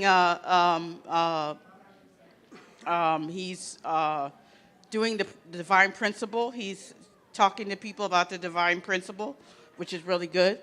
And I'm meeting all kinds of people. It's really cool. I still consider myself to be new, but I do like this church. It's very, very good. I do like this church. Thank you. Thank you so much, Ingrid. Amazing. I never heard your story. That was a beautiful story. Yeah. Yeah, you're a full-fledged member now. You're not a new member. Don't worry about that. All right, so next up we have my own father, Mr. Bob Abendroth. If we can give him a round of applause. Thank you. Hello, everybody. This story goes back, I think, 38 or 39 years. When the Washington Times started, I soon got kidnapped by the Pak family to work for the Pak family. And one day, working in the Dr. Pak's store, Mrs. Pak called me and said, "Bob, we can't find anybody. True Father's on the airplane now. You got to pick him up at the airport." So I still remember the adrenaline rush, but she said, go to the house and get the car. You got to go there and pick him up. So I drove to the airport, National Airport. Two parents came out with about 5 kids, and two parents got in the back seat of the car. And the kids piled in. Dr. Pak tried to get in the front seat, but there was no room. So it was just me and 2 parents and a bunch of kids. And I forget where we went, but on the trip, one of the kids, with great zeal, the whole trip, told his parents in English about the movie Mad Max. And they were just laughing the whole time. So, I mean, I don't remember where we went or anything else about it, but the main thing was 2 parents were just, I don't know if they understood what he was saying, but anyway, it was, they were just really paying attention and just laughing the whole time. So anyway, thank you very much. Awesome. I bet there's tons of little tiny stories out there that are just so precious. All right, Mrs. Susan Pfefferman.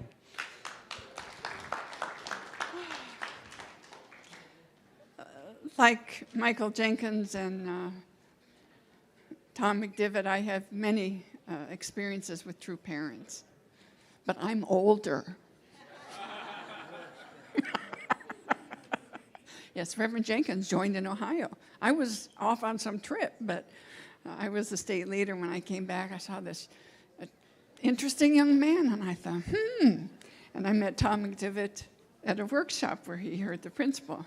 So it was a long time ago. I have 2 points I want to share with you. One is everybody has some experience, a dream, a memory, what if. You should write it down. Do not get so old you can't remember the details. And if you're young, write every story that is valuable. God speaking to you, the devil tempting you, and how you overcame. Write it down. Write it down. Write it down. Do you get my point? Yeah. You are significant and important people, even if you're so humble. Surely. You are not insignificant. You are special. So write it down. Okay, that's point number 1. I'm a broken record. I am almost finished with my Iran memoir, and I'm not a writer, but I'm struggling to finish it. And then I have written all the stories, most of the stories of my experience with True Mother. And it's being used by others. And I'm still working on my experiences with True Father. But what I want to say about True Mother today is, as a woman, I understand something important about her. At one point, Father said, Mother has her own mission to do. And people say, what? But as a woman, she represents all females, starting with Eve.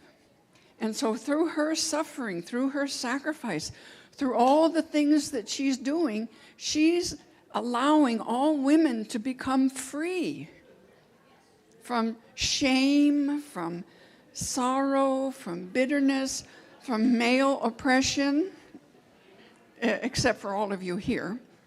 Yes. Yeah. But it's really different than the mission of a man. And in your families, the wife has a different mission than the husband. But we need both parents. We need all of us working together. But please understand that so many things that you will never hear about the suffering of True Mother were so we could all be liberated. And by having a female Messiah, per se, it opened up God's heart. And Father, Mother God is able to love us all.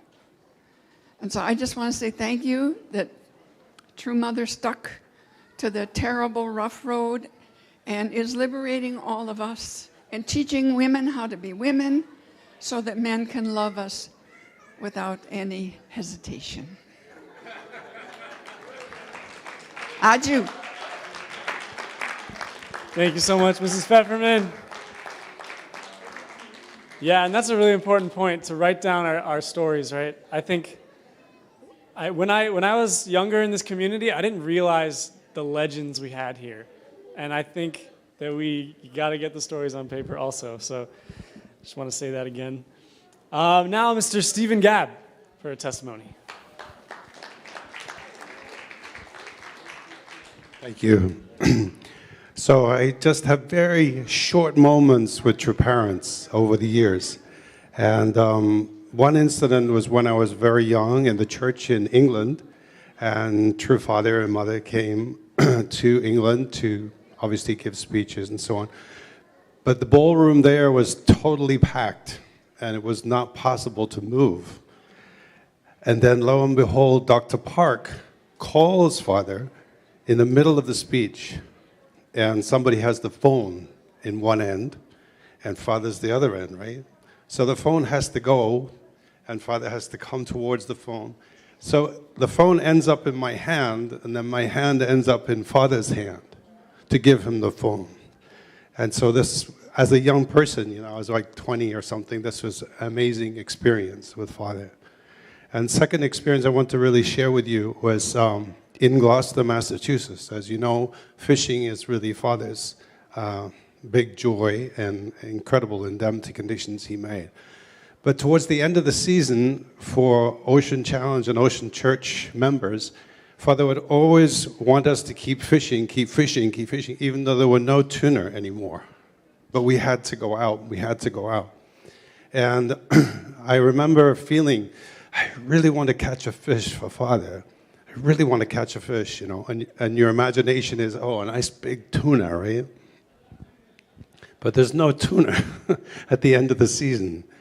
And so, we still put out the chum, and we still put out the hooks and everything.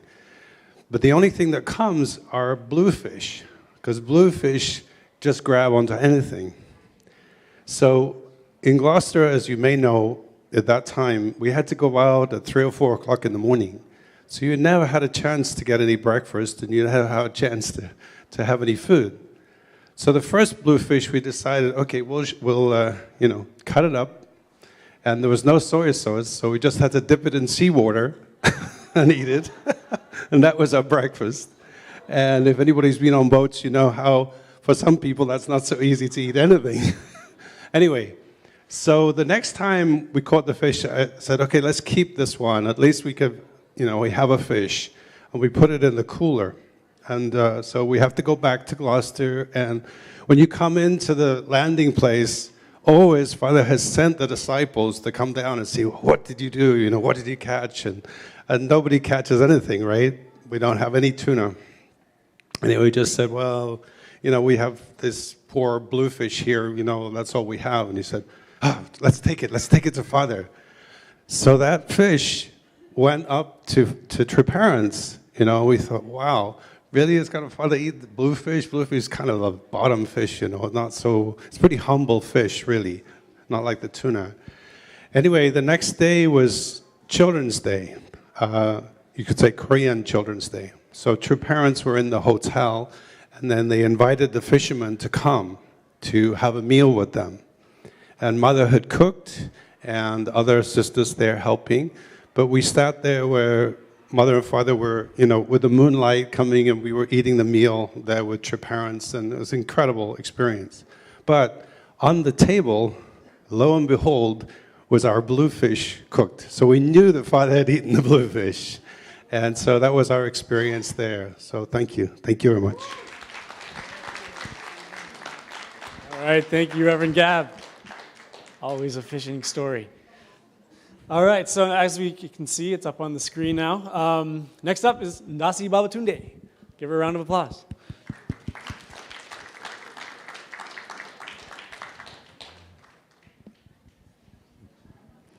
Good evening, family.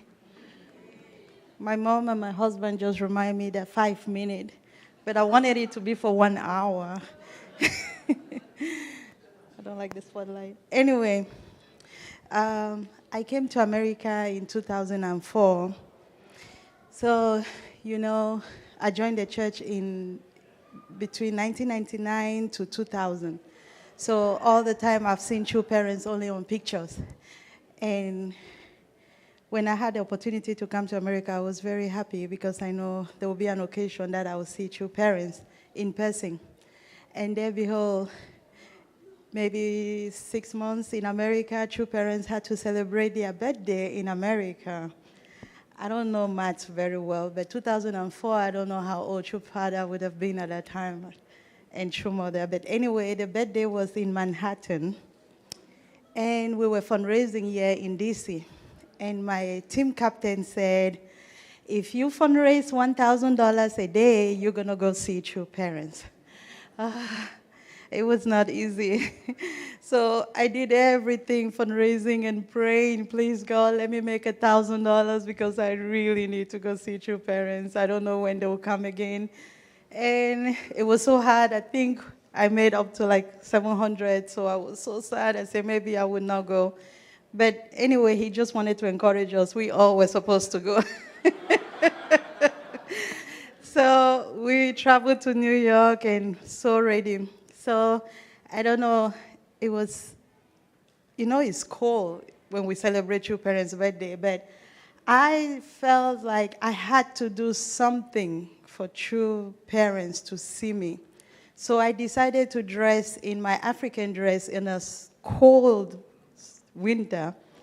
So I know you guys have seen me in African clothes, so I did everything for my headscarf to be the biggest so that I know I will not sit in the front seat. I may probably be in the back. So, but with my headscarf, for sure, true parents will see me. And I made sure that the color had to be like this bright yellow and green so that there's no way true parents can miss me.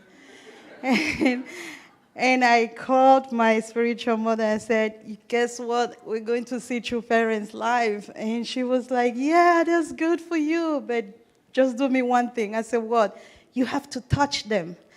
I said, what? You're out of your mind. There's no way. I cannot touch true parents. I said, no, forget it. She said, well, that would not make any difference between me and you. I'm in Africa, so you have to touch them so that you'll be different with all of us here in Africa. But just that word gave me the zeal that there might be a possibility that I touch them. So I went there with that heart like, God, if you make a way, just make me a way. But I knew it was impossible, but I was fighting. Like, you could do it. No way, we can't do it. You can do it. So but anyway, I said, it's okay. Even if I don't do it, he will see me. True Mother will see me. My headscarf is big enough. And so the celebration went on, singing. True children were on the altar singing. And it's almost getting to an end. And I'm struggling with it. This is it. Do you want to touch true parent or not? So I kind of like struggled in the crowd, started sneaking my ways in front. And the stage was like this, and true parent was supposed to get down and go somewhere like in the back, saying bye to everybody. So when I came closer, I saw like some men standing closer, like closing the place, And they had this, I don't know how you call it, but they had something in their ear passing behind. I thought it was a microphone. I think I know that it's a microphone, but the only time I've seen that, I've seen it in movies where FBIs have it, in their ears. That amazed me. I was so happy. I said, wow, America loves true parents. They send the FBI to come protect true parents. It was the best thing ever. Little did I know it was just my brothers and sisters in the church. But I was happy. It was just great for me to see them there. And then so I said I would be polite. And I approached one of them. I said, do you mind if I just stand there? Because I just want to say bye to true parents when they're going. And it's not really paying attention to me. And he was like, young lady, step back. And I was like, okay. I went back a little. But my heart was like, I got to do it. This is it. I'm now right close to the line. And I said, please, I just want to say bye. Can you just let me stand there when they are coming down? And he said, young lady, I said, step back. They have to they were communicating among each other that True Father is going to leave the stage now. And I said, this is it. It's okay, but at least I'm closer, you know. And then True Parents came down. This is why I really love True Parents, because they hear each and every one of us. It doesn't matter how many of us are in the crowd, they can hear us clearly. So I think they know my desire. And all of a sudden, when True Parents were right close to this person, the person wasn't there.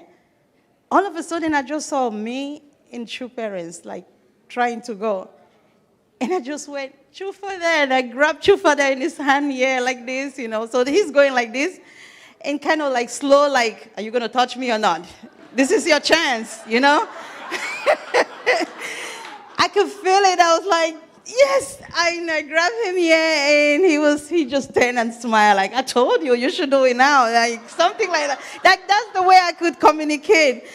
And then I was like, well, whereas I could just hold True Mother. So I went again and I touched True Mother. She was like, you better listen to him. Like, this is my communication, you know, like, and I touched True Father and True Mother, and I just like grabbed their hand, not even like, and they felt it and turned and just smiled at me. And it was the best day ever for me.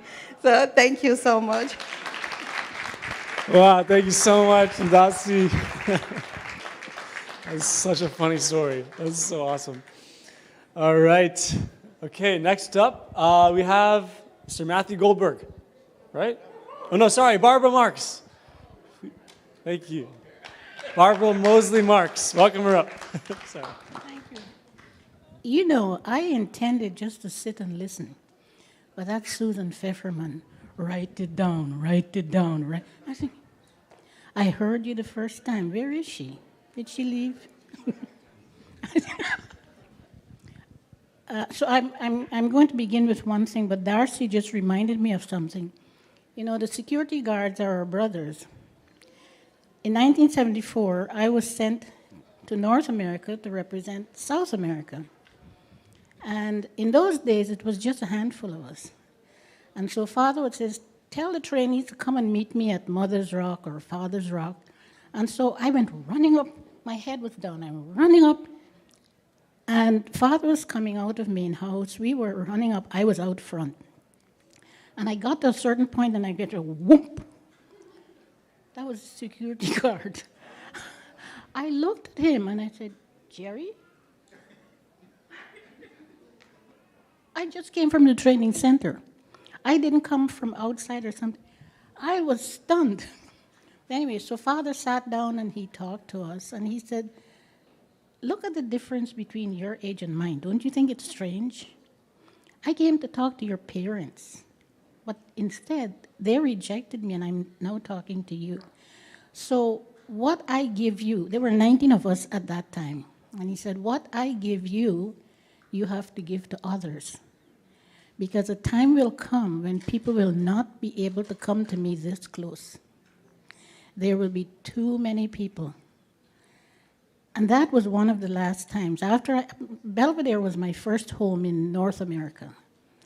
And after that, it is true, we could not get that close to True Parents on an everyday basis.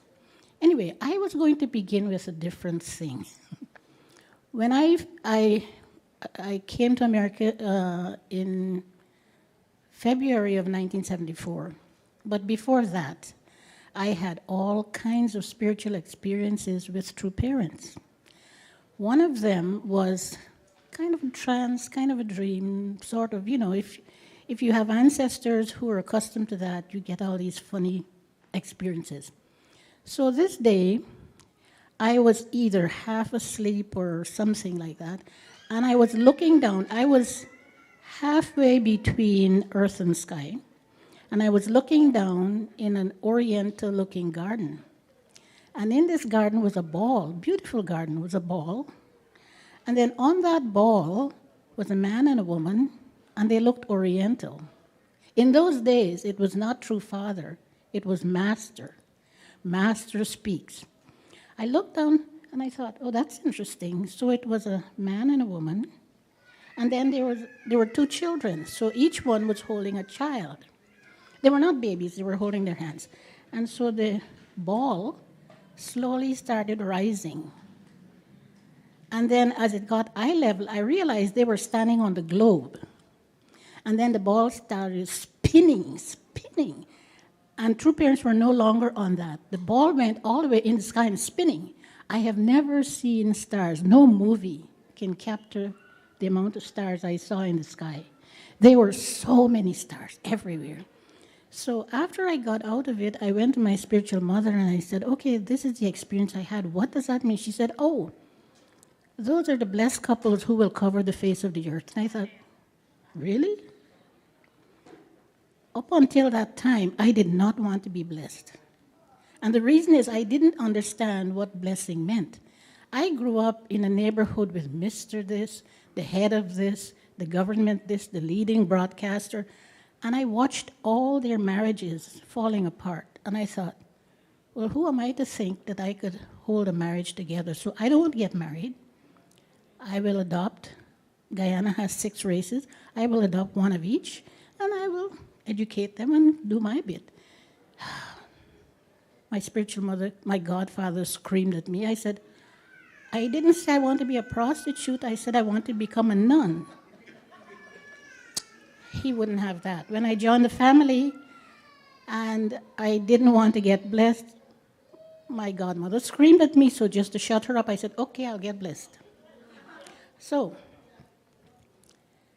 came to America to represent to represent Guyana. True Father had headquarters send letters to all the countries where we were present at the time, send 3 men to be trained as international leaders. My name was the first name. I was so upset. Why me? Am I too masculine? Why my name? But my spiritual mother had received it. Another member who was in charge of a satellite center in another county came to tell my spiritual mother she had received that. And I was having all these experiences. I saw this L-shaped house with a very sleek black car and the whole works, and I saw myself and another brother doing dishes. And we were looking out of this huge window and looking at this beautiful area with a river. February 2nd, 1974, when I came to America, we were from all over the world. And we were assigned in groups each day. Well, not each day, maybe a group lasted a week, where you do dishes, clean up the training center, the usual workshop stuff. And then one day I was shocked, because each day when I had a dream or what's the other thing, a vision, I would tell my spiritual mother, but of course at this point now everybody is gathering around. Okay, what did Barbara have this time? And we were doing dishes this day, and I had a sharp intake. And the 2 brothers who came with me knew exactly why. Because in the dream, it was exactly as we were standing there in front of that window, in the training center that I had never seen before. And the sleek black car was a car that drove True Parents. I saw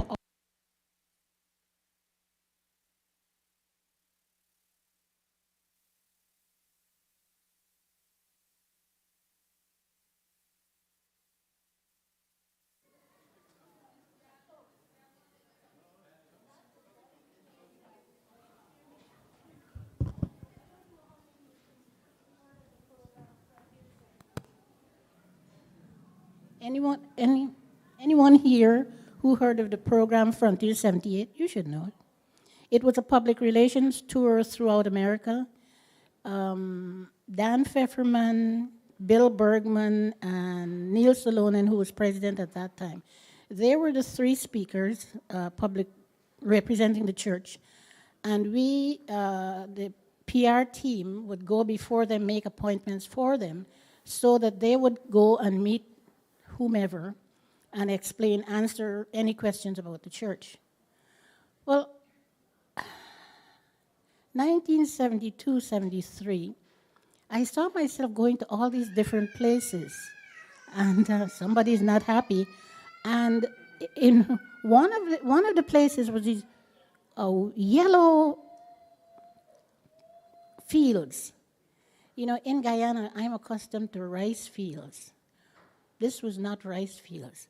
It's when I was on the Frontier 78. I saw those fields because I went through 26 different states. And the longest I stayed in any state was 10 days. As a matter of fact, I went from Vermont to New Mexico, and I got off the plane and I was walking. I thought, what's going on? I don't drink. But I was walking like I'm drunk. And then my partner laughed. She said, Barbara, it's the difference in height. You're feeling the altitude. Also, when I went to Wyoming, I heard what I thought was African drums. To-doom, to-doom, to-doom. Who's up here playing drums? And the brother said to me, Barbara, that's the beat of your heart. And I thought, what? We were that high that the trees, you could see leaves on one side only, because the wind, as it hit the trees, no limbs could grow on that side, only the opposite side. But I came up here to tell you about my experiences with true parents. How did I get? Anyway, let me end with this. On the PR team, we had a program where we were at the UN practically every day. And my team, I was leading a team for Africa, even though I'm from South America. And Father would come and he said, tell the team to meet me here. We had a small office on Fifth Avenue. We got there, and Father asked for reports. And this particular Japanese sister, she started talking about a particular person, as an African person, as though, Africans are, they're like monkeys with prehensile tails. I was fit to be tied. I was so livid, I couldn't speak. So when the team leader said, Barbara, are you going to report? I said, no. And I was the closest to Father. Father didn't say anything. Later on, after the Frontier 78 program, and there was an IOWC, which Father did not want, but that's what happened. And we were called, the leaders were called, and then we were serving True Parents. I wanted to serve True Mother because I had served True Father already, so I was happy I could serve True Mother. But then, as we went to the room, Father sitting there, instead of talking to the leaders, he started talking to three of us. And he told us, he was about to tell us what he wanted to do. So Neil Salonen got up to introduce us. And she said, this is Debbie, and this is Olga, and this is Barbara Mosley Mark. Father, I know her. I said, oh, great, Father knows me. And then I remembered that report. I thought, gee, but what does he remember? But he had this twinkle in his eye. So I know he was not against me, he was for me. Thank you. Awesome. Thank you so much, Aunt Barbara. Beautiful story. All right. Let's keep things going. Mr. Matthew Goldberg. Thank you. Thank you, Robert. What, did you all have a good meal? Yes. Great. If you didn't, too bad. There's probably enough left to take home. Barbara was talking about dreams, so I guess we must be getting late in the evening and everybody's falling asleep. So my wife knows it's really hard for me to make a long story short, but I'll try. About dreams. The very first time I saw a true father's face was in a dream, and here's how it happened. Do you guys know anything about farming? Who here grew up on a farm? Do you know what a sheep barn looks like? Can you imagine what a sheep barn is? A barn where you keep sheep, right? Can you imagine what it smells like? Sheep. Right. This was an abandoned sheep barn. We had so many people come to Boonville, California to hear Divine Principle that they've had to have the lectures in a sheep barn. was like an overflow hall, right? And there were so many people that there wasn't room for everyone to sleep inside the sheep barn. And it was very cold. It was the 1st of December. And so it's cold, and they didn't have enough blankets for everybody. So I had been there for 3 weeks studying divine principle. And I'm thinking, this is a kooky group, but any group that would accept me is probably going to be all right. And actually, I wouldn't really consider joining a group that would accept me. But in this case, they made an exception, and I decided I'm going to do this. So it's so cold. Michael, you look cold. So I'm sleeping outside the sheep barn with a blanket, and they told us that what Reverend Moon said was, the kingdom of heaven is where people live for the sake of others. And the citizens of the kingdom of heaven are people that sacrifice for the sake of others. So I had this in my head, and I'm out here shivering under the one blanket that I had salvaged from the sheep barn. And there was this kid that came in late, and he laid down next to me. He didn't have anything. So I took my blanket, and it's really cold December, and I put it over him. I said, "You really, brother, have a good night." So I'm wrapped up in my shirt. I finally fell asleep, right? And the sun came up, and just before I didn't know the sun was coming up. I'm dreaming, probably snoring, and I have this dream that I see Reverend Moon's face. Look at the face, father and mother, but Reverend Moon's face, and his face just has this huge smile. He starts opening his mouth and his eyes and smile, and this is like so bright in my face. I thought, whoa, and I wake up, and the sun is just coming over the horizon. So I see a vivid image of Reverend Moon, and then the sun comes up, right? And that was my dream.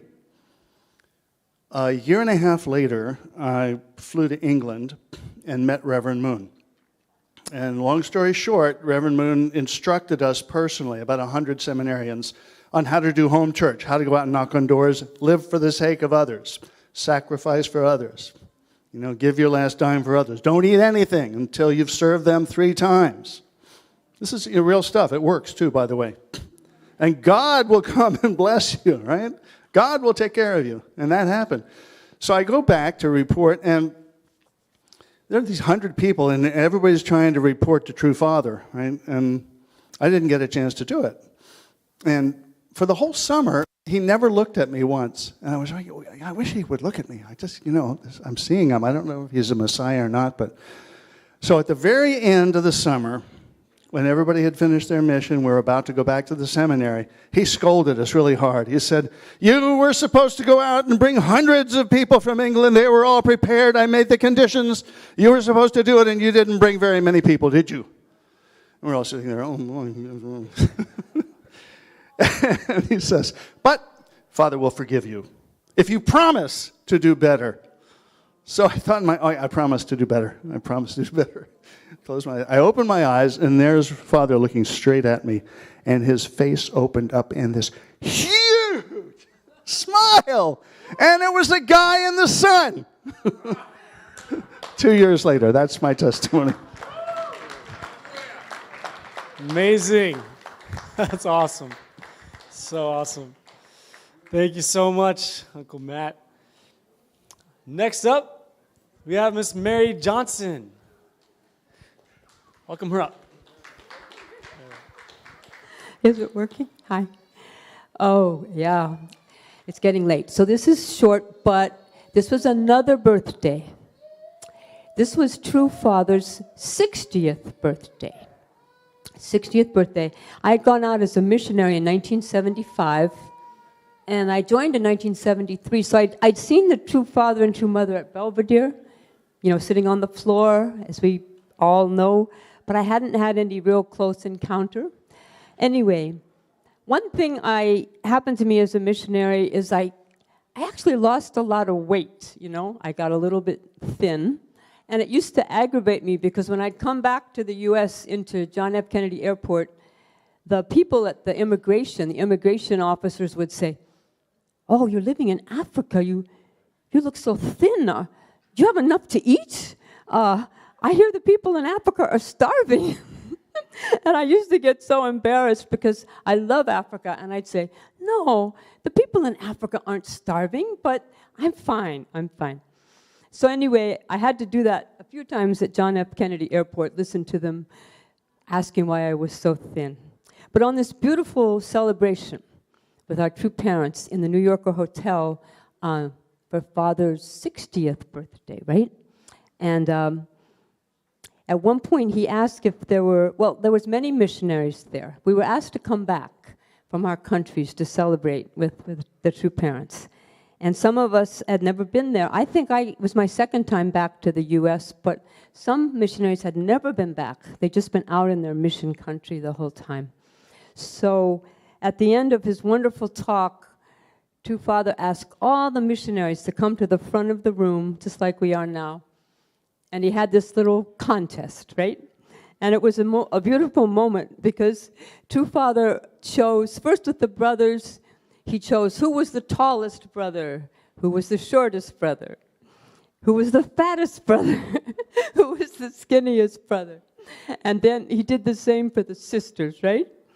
And so all the missionary sisters lined up, and he started looking at us all, right? And all of a sudden, he was looking right at me. And I knew it. Sure enough, Father decided that I was the skinniest missionary sister. So all of that, everything I went through immigration and other people, I felt it was all worth it. It was a beautiful moment. He was smiling so widely, you know, and he gave each of us a nice little gift.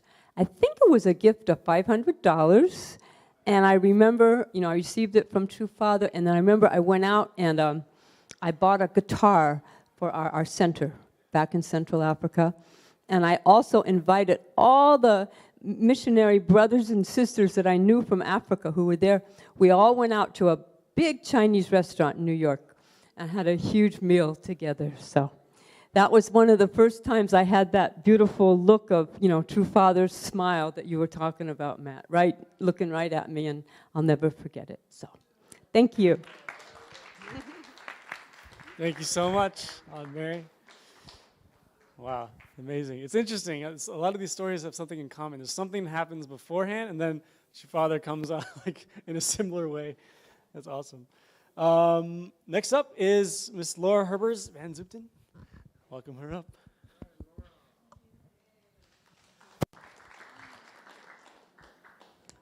Hi.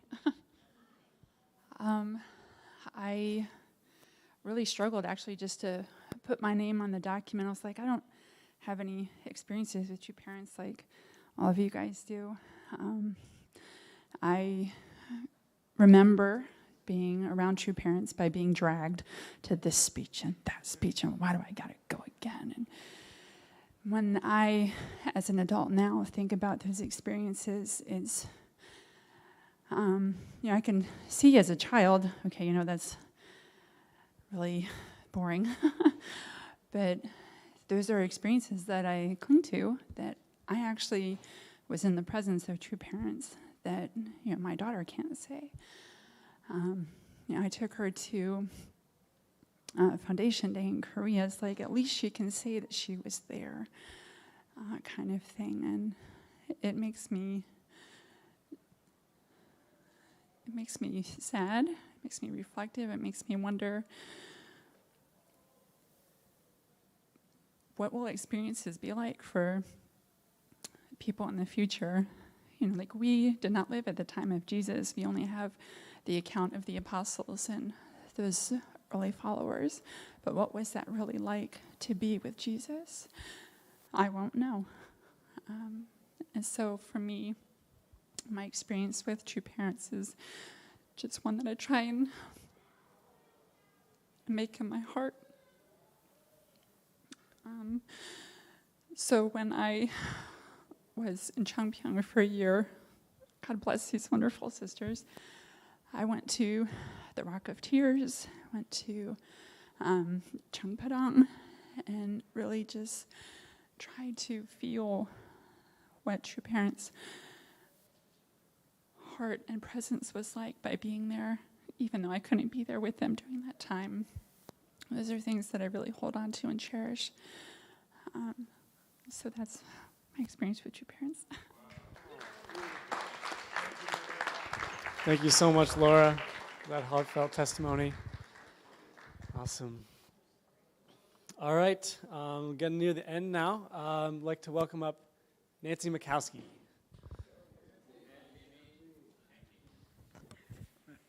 Something was telling me, go up there and represent the Spanish people. do it. And I was like, oh. But whenever I hear all these testimonies, I remember something very precious. I joined the church and I prayed for a dream. I said, Heavenly Father, I just want a dream because my parents were rejecting me. You're not my daughter anymore. You're being persecuted. They're giving you this and that. So I just prayed, okay, please just give me a dream with true parents, something that I can hold on to them. Because my mother called me and said, you're not my daughter anymore. So I said, okay. I was 4 months in the church, actually 2 months. And I asked my spiritual father, I said, can I have a dream with true parents? He said, no, you have to be 2 years at least in the church, working so hard, and then you can get a dream. So I said, okay. So I just went and prayed, and then we started working for Yankee Stadium, then Washington Monument. And my leader at the time said, Nancy, you got to work hard, people sell tickets for Washington Monument, this and that. So I said, okay. So I couldn't go home, so I sell tickets. And one night I come home, it was about 10:30 at the New Yorker. My leader said, Nancy, you better get ready. I said, why? I said, you won the prize because you sold a lot of tickets for Washington Monument. I said, okay. What's the prize? You're going to Boston. What's in Boston? So you're going fishing with true parents. So what? I just prayed for a dream. He said, yeah, you're going, get ready. I was 4 months in the church. I had no idea what it was like to go to serve, to be with true parents. I had no idea. So I remember going, like someone said that when you went in Gloucester, Father went at 3 a.m, knocking on the door, get up. I remember, all in Korean, right? And there was another sister that came with me. But the night before, they had canceled the trip. It was very high tide. So they canceled the trip, but then again, at 3 a.m, Father started knocking on the doors. So we just got out, we went out there, and I remember I hadn't even tied my shoes. So we went outside. It was in the back of the house. I think it was Marblehead or Gloucester, I don't know what it was. But it was still very dark. So we're coming down the steps and going there, and then all of a sudden there's Father there, there's Mrs. Che there, and then he started talking, Mrs. Che translating, says, how long in the church? I couldn't talk. All I could do was this. And then they translated. They said, 4 years? I said, no, 4 months. He says, 4 months. And then he's talking to Father. Father said, oh. Then he comes and grabs my hand. And helped me go down from the house and all the way to the boat, the small boat to the big boat. And I was like, I was so childish. I just closed my eyes. I said, I'm holding the hand of God. It was so beautiful. I'll never forget that feeling, that I'm holding the hand of God. So then we got to the boat, and I looked around. There was no brothers and sisters. There was only one American sister there, and the rest were all, the staff. And then this American sister said, oh, that's just you and I. We have to serve true parents. I said, well, okay, what do we do? And then, they're moving, and then Father's, 3 times the line was caught. This is when Father went 21 days fishing, no tuna. 3 times, we saw the tuna and just the water came out in our faces and we missed it. This whole time I was thinking, wow, this is really Father. This is really, the Son of God. And when I went, all the New York church members gave me, pictures and books. Please make sure Father signs, please. When I was there, I couldn't utter a word. I couldn't say a thing. I could nothing. And then at some point, it was maybe around 10, 11 a.m., I don't know. The sister and I were cleaning the kitchen, and then Father all of a sudden goes and opens some sort of, it was like a cooler. He starts pulling out sodas and donuts and starts giving it around. I said, oh, wow. something from the Messiah. Then he comes and sits right next to me inside the boat. And I'm like, couldn't breathe. Then finally, around maybe 4 or 5 in the afternoon, everybody's sleeping. And even the sister, the older sister, she was also, everybody's sleeping. And then I see Father at the top deck. He was the only one awake and he's fishing. So then I go up there and I sit right on his feet. And he said, you must think, Father, no good. No tuna today. And I go look around. Who's he talking to? It's just me. So I go running. I say, no, Father, New York church members love you very, very much. And thank you. And all the things that I had to for him to sign, I couldn't, nothing, nothing. And then he started chopping squid. Chopping squid, and then he's rinsing it. And then he looks at me and he eats it. Still moving. Squid still moving, right? He's chopping it. Then he's looking at me. I hate fish. To this day, I'm sorry. So then, he's washing it. He looks at me. I close my eyes and I open my mouth. And then he goes like this. And then he waited. He waited. I opened my eyes and he said, you must learn to eat this. This, good for you. I go, okay, thank you, Father, thank you. But he did not push the fish on me. That was the greatest lesson I learned. Father really, really respected my free will. It was so precious. I'm still learning to eat fish. I tried. Anyway, so then we finished, and then we went back to Gloucester, and then Mrs. Chase said, oh, Mother said you're invited to stay for dinner. I said, okay. So we went for dinner. By this time, many other brothers had come from other states. And then we were at dinner, and then I was very shy, and I'm just 20 years old. I had nothing. I didn't know much about the church. So he said, okay, everybody, let's go for a picture. Let's take, offering tables. I'm very shy. I'm always the last one, right? Then he said, okay, let's go to a picture. And then Father, Mother here, and I'm right here behind a brother, hiding. And then all of a sudden he said, Nancy, come here. He remembered my name. Come here. He put me right here in between Father and Mother. And I was like, is that really my true parent? Is that really my true parent? So that's the picture that I carry with me whenever I'm really down. Because God answered my prayer. And I felt, yeah, this is really my true parent. And whenever I'm struggling, I remember also we were coming down the boat. And then Father said to Mrs. Chase, you strong women, because you're first women, you get into Father's boat and you didn't throw up. The first American women that got into his boat and didn't throw up. So whenever I'm struggling, I remember that. Aboji, you told me I'm strong, so I better be strong. So that's my very first experience with True Father. And then after that, a lot more, but that's what's held me in the church. So thank you so much. Wow, that's incredible. Thank you so much for blessing us with that story. We're going to have just one more testimony. So if you're able to, please welcome up. This is Mrs. Hankin, Mrs. Libby Hankin. Thank you so much.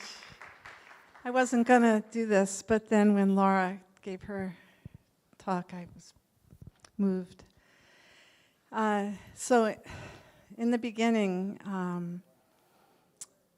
when I was a freshman in college, my first few months, when I came home for Christmas, I had a spiritual experience which would have led me to the church if I had followed it. And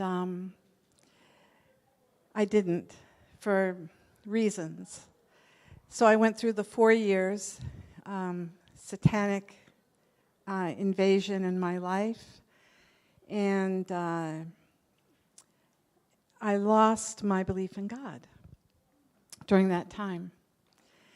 So when I joined, I didn't know whether God existed.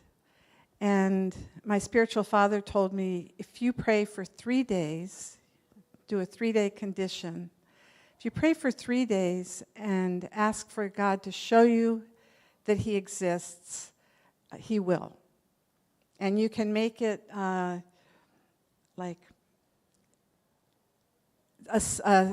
ask him to show you a sign, and don't tell anyone what it is. So I tried to come up with a sign that God could show me. He said someone did it and they asked for lightning and various things. So I thought, well, it can't be something that's a coincidence, and it can't be something that I make happen in my mind or with my mind.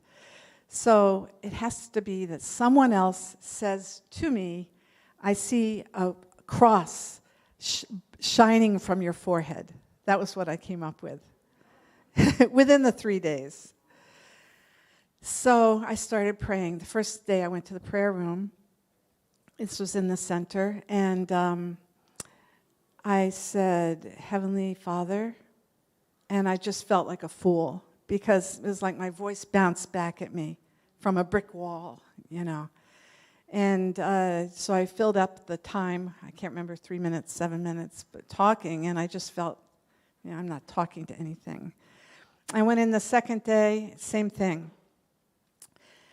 So I'm waiting for this sign for someone to say to me, you have a white cross burning from your forehead.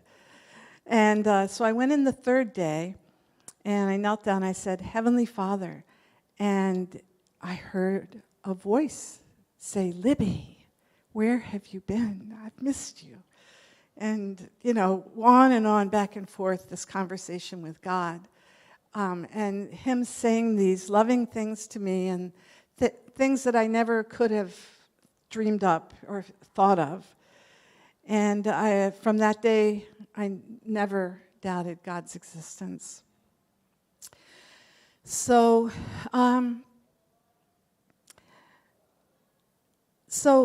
God's invisible to us, but he's so real. And that's one thing I want to say to Laura about true parents and the future. And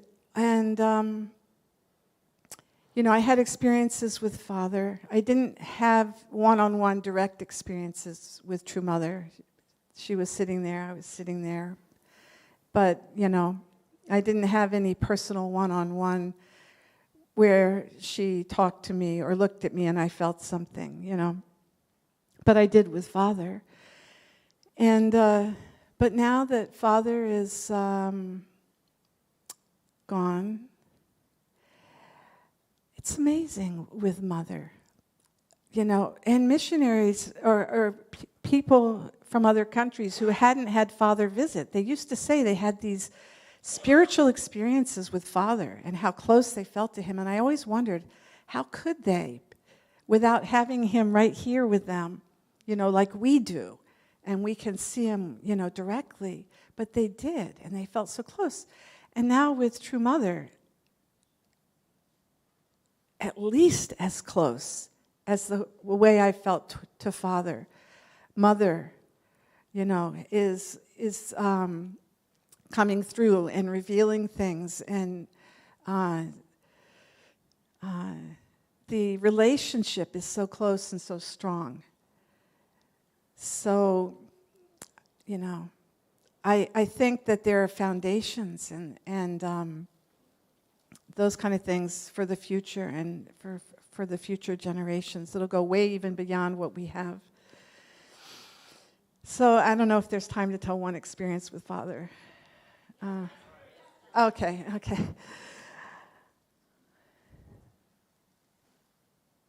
Well, when I was a state leader, we used to have these monthly meetings with Father.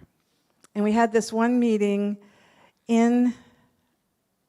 while the training center was being built at East Garden, there was the main house. So we had this meeting in the main house. And I was sitting right in the front, so I could see what a lot of people couldn't see out the door to the hallway. I could see if there was somebody there. And Yejanim came. She was going to school in Boston, but she was home for the weekend. And she came and stood there. Father had been talking about history, going through history, which to me, it was so hard to stay awake when he talked about history. And but then while the translator was translating, he stood up and went out to the hall. And so I could tell she was getting ready to go back to campus, and he was saying goodbye. And so, you know, he said some words to her, and then he stroked her head, like he stroked her cheek like this, and then she left. And I went, my spirit world or something, I was so jealous. And so I had spent, you know, all this time on MFT pressing Father into my heart. Like when I get back in the van, I never said a word to anybody. I just stare at his picture and read his speech, or try to memorize like every single hair on his head, I mean, every line of his, you know, and to make him at the root my real Father. And so he did this, and I thought, he'll never be my real Father, you know. And when he came back and sat down, I realized it was in my eyes, because when I looked at it, I saw it coming back, and I put my head down, and I prayed and prayed and prayed. And finally, I felt, okay, I can look back up. I looked back up, and it came right back. You know, this jealousy and, I don't know if it's accusation or what it was, and I had to put my head back down. And immediately, he changed his topic. He started talking about the true children and how much they had sacrificed and how they hadn't had their parents, and how, you know, when they were sitting at the breakfast table, one by one, they'd have to get up and go eat in the kitchen because leaders would walk in and take their place around the table. And then suddenly, and I've been looking down all this time and just trying to really digest this, these knuckles cracked on the top of my head. I mean, so loud, apparently, they heard it at the back of the room, because people came up to me during the break and said, "Are you okay?" You know, and, you know, but I barely felt it, but that spirit jumped out of me. It was gone. And I looked up, and I was just full of gratitude and liberated. And so, fast forward some years, and the seminarians went to meet with True Father in the training center in their quarters, upstairs where the True family lives, and there was a big room. And we met in there. And I don't even know what Father was talking about, but and I was sitting right in the front, and Father, at one point, he reached over and he went like this. And this, I don't know, this realm in my mind opened up. It opened up, and it was like, and it was a love. It was full of love. It was a whole, like, endless room in there. And it was like he had stroked my cheek, you know? And I don't know how that happens, but you know, but Father did that. Thank you. Amazing. Amazing. Thank you so much, Aunt Libby. So technically we're supposed to go till 8, which means we have time for one more. I was wondering if one Japanese brother or sister would be interested in sharing. We would love to hear it. I know that there are some deep stories out there.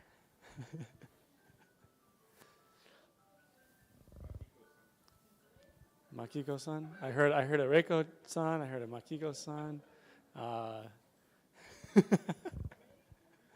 How about Dr. Chiu? You want to choose one? I know you want to choose.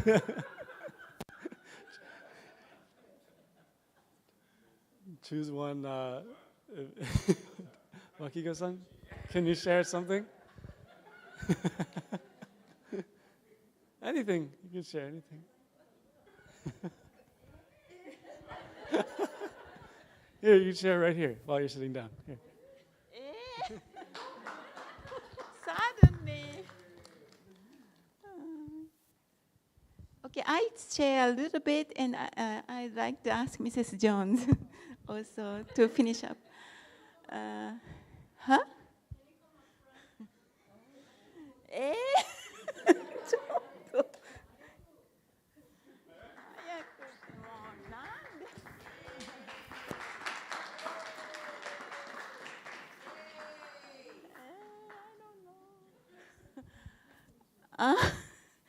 Okay, I never really speak so much, only I play music, but well, I was in Boston Club. I remember a long time ago, like 2000, it was 1994, I think. It was before my blessing, and we used to try to go after fundraising with flowers at night to go down to Belvedere next day. And True Father was speaking, and I remember I was really struggling because we couldn't sleep all night, and it was very hard for me just to be standing up. And then always I went with car people, but it was same thing. Always I could never listen to him because I was too sleepy. I couldn't really stay standing up, so that just it comes back to me. So that was very memorable experience for me. Thank you. Mrs. Jones will finish. Thank you.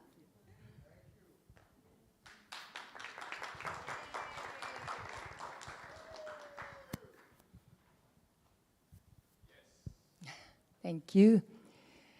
I have so much to share. I just feel as true parents are here with us, and my gratitude is, if I say our couple, our blessed family, God gave us 9 children within 12 years, and where is the condition? But God can give us such amazing children. I realized some point that if God can use this womb to bring out this beautiful, amazing God children to this world, to bring the light in the darkness, and I realized that is, if anything God can walk through, I wanted to offer that. And for me to see all these 9 children, it's 3 of them are offered. And we went through many ways to offering, and the one of mother passing through the cancer, and the children did not know she was offering child. So much goes through, but for me to experience that all the artistic, what God went through, what true parents went through, is for me it's a treasure of a treasure. We have no way to understand our path and our ancestral history. However, we are brought to this place at this moment of historical time. Each of us represent history. Each of us represent the world. True parents loved us before they loved their true children. And for us to stand where true children could have received the love, and we received.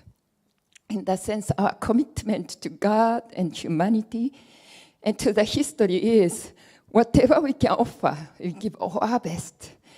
Every ounce of our love and our ounce of our heart to offer to this time is my offering and is our offering.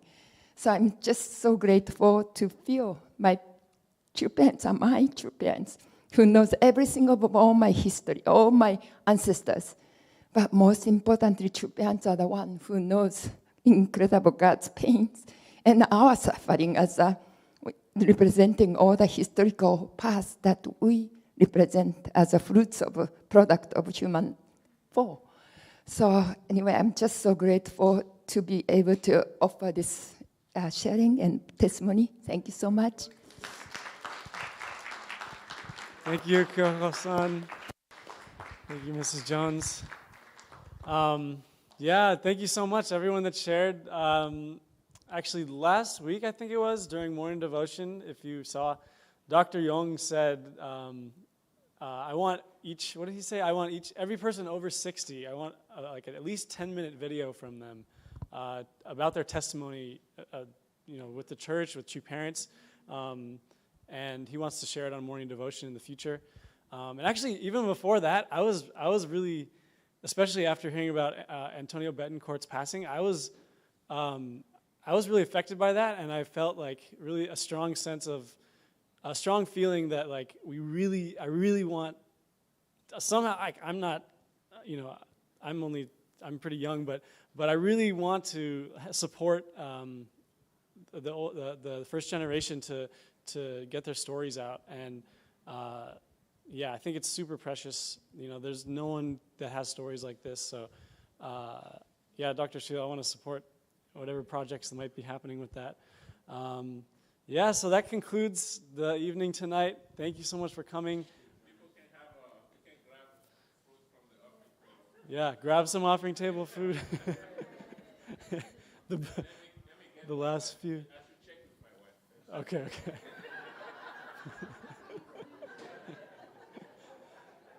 And Reverend Francis, Amanda, do we need help stacking chairs, Amanda or Reverend Francis?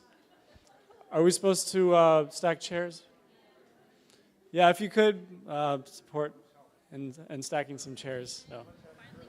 Oh, yes. Uncle Matt Goldberg, would you be able to close us off with a prayer? Sure. Just a word about the offering table. The proper procedure is that you should be given something from the offering table by somebody. Don't just grab. So worst comes to worst, I'll distribute from the offering table. But I think Dr. Shields going to go get bags so that you can take some things home. So we want you to experience the offering table, but we want us to have the right tradition, right? Thank you. Praise the Lord. Yeah. Okay. All right, let's pray. Heavenly God, oh, you are so good to us. Jesus. If it weren't for you, I would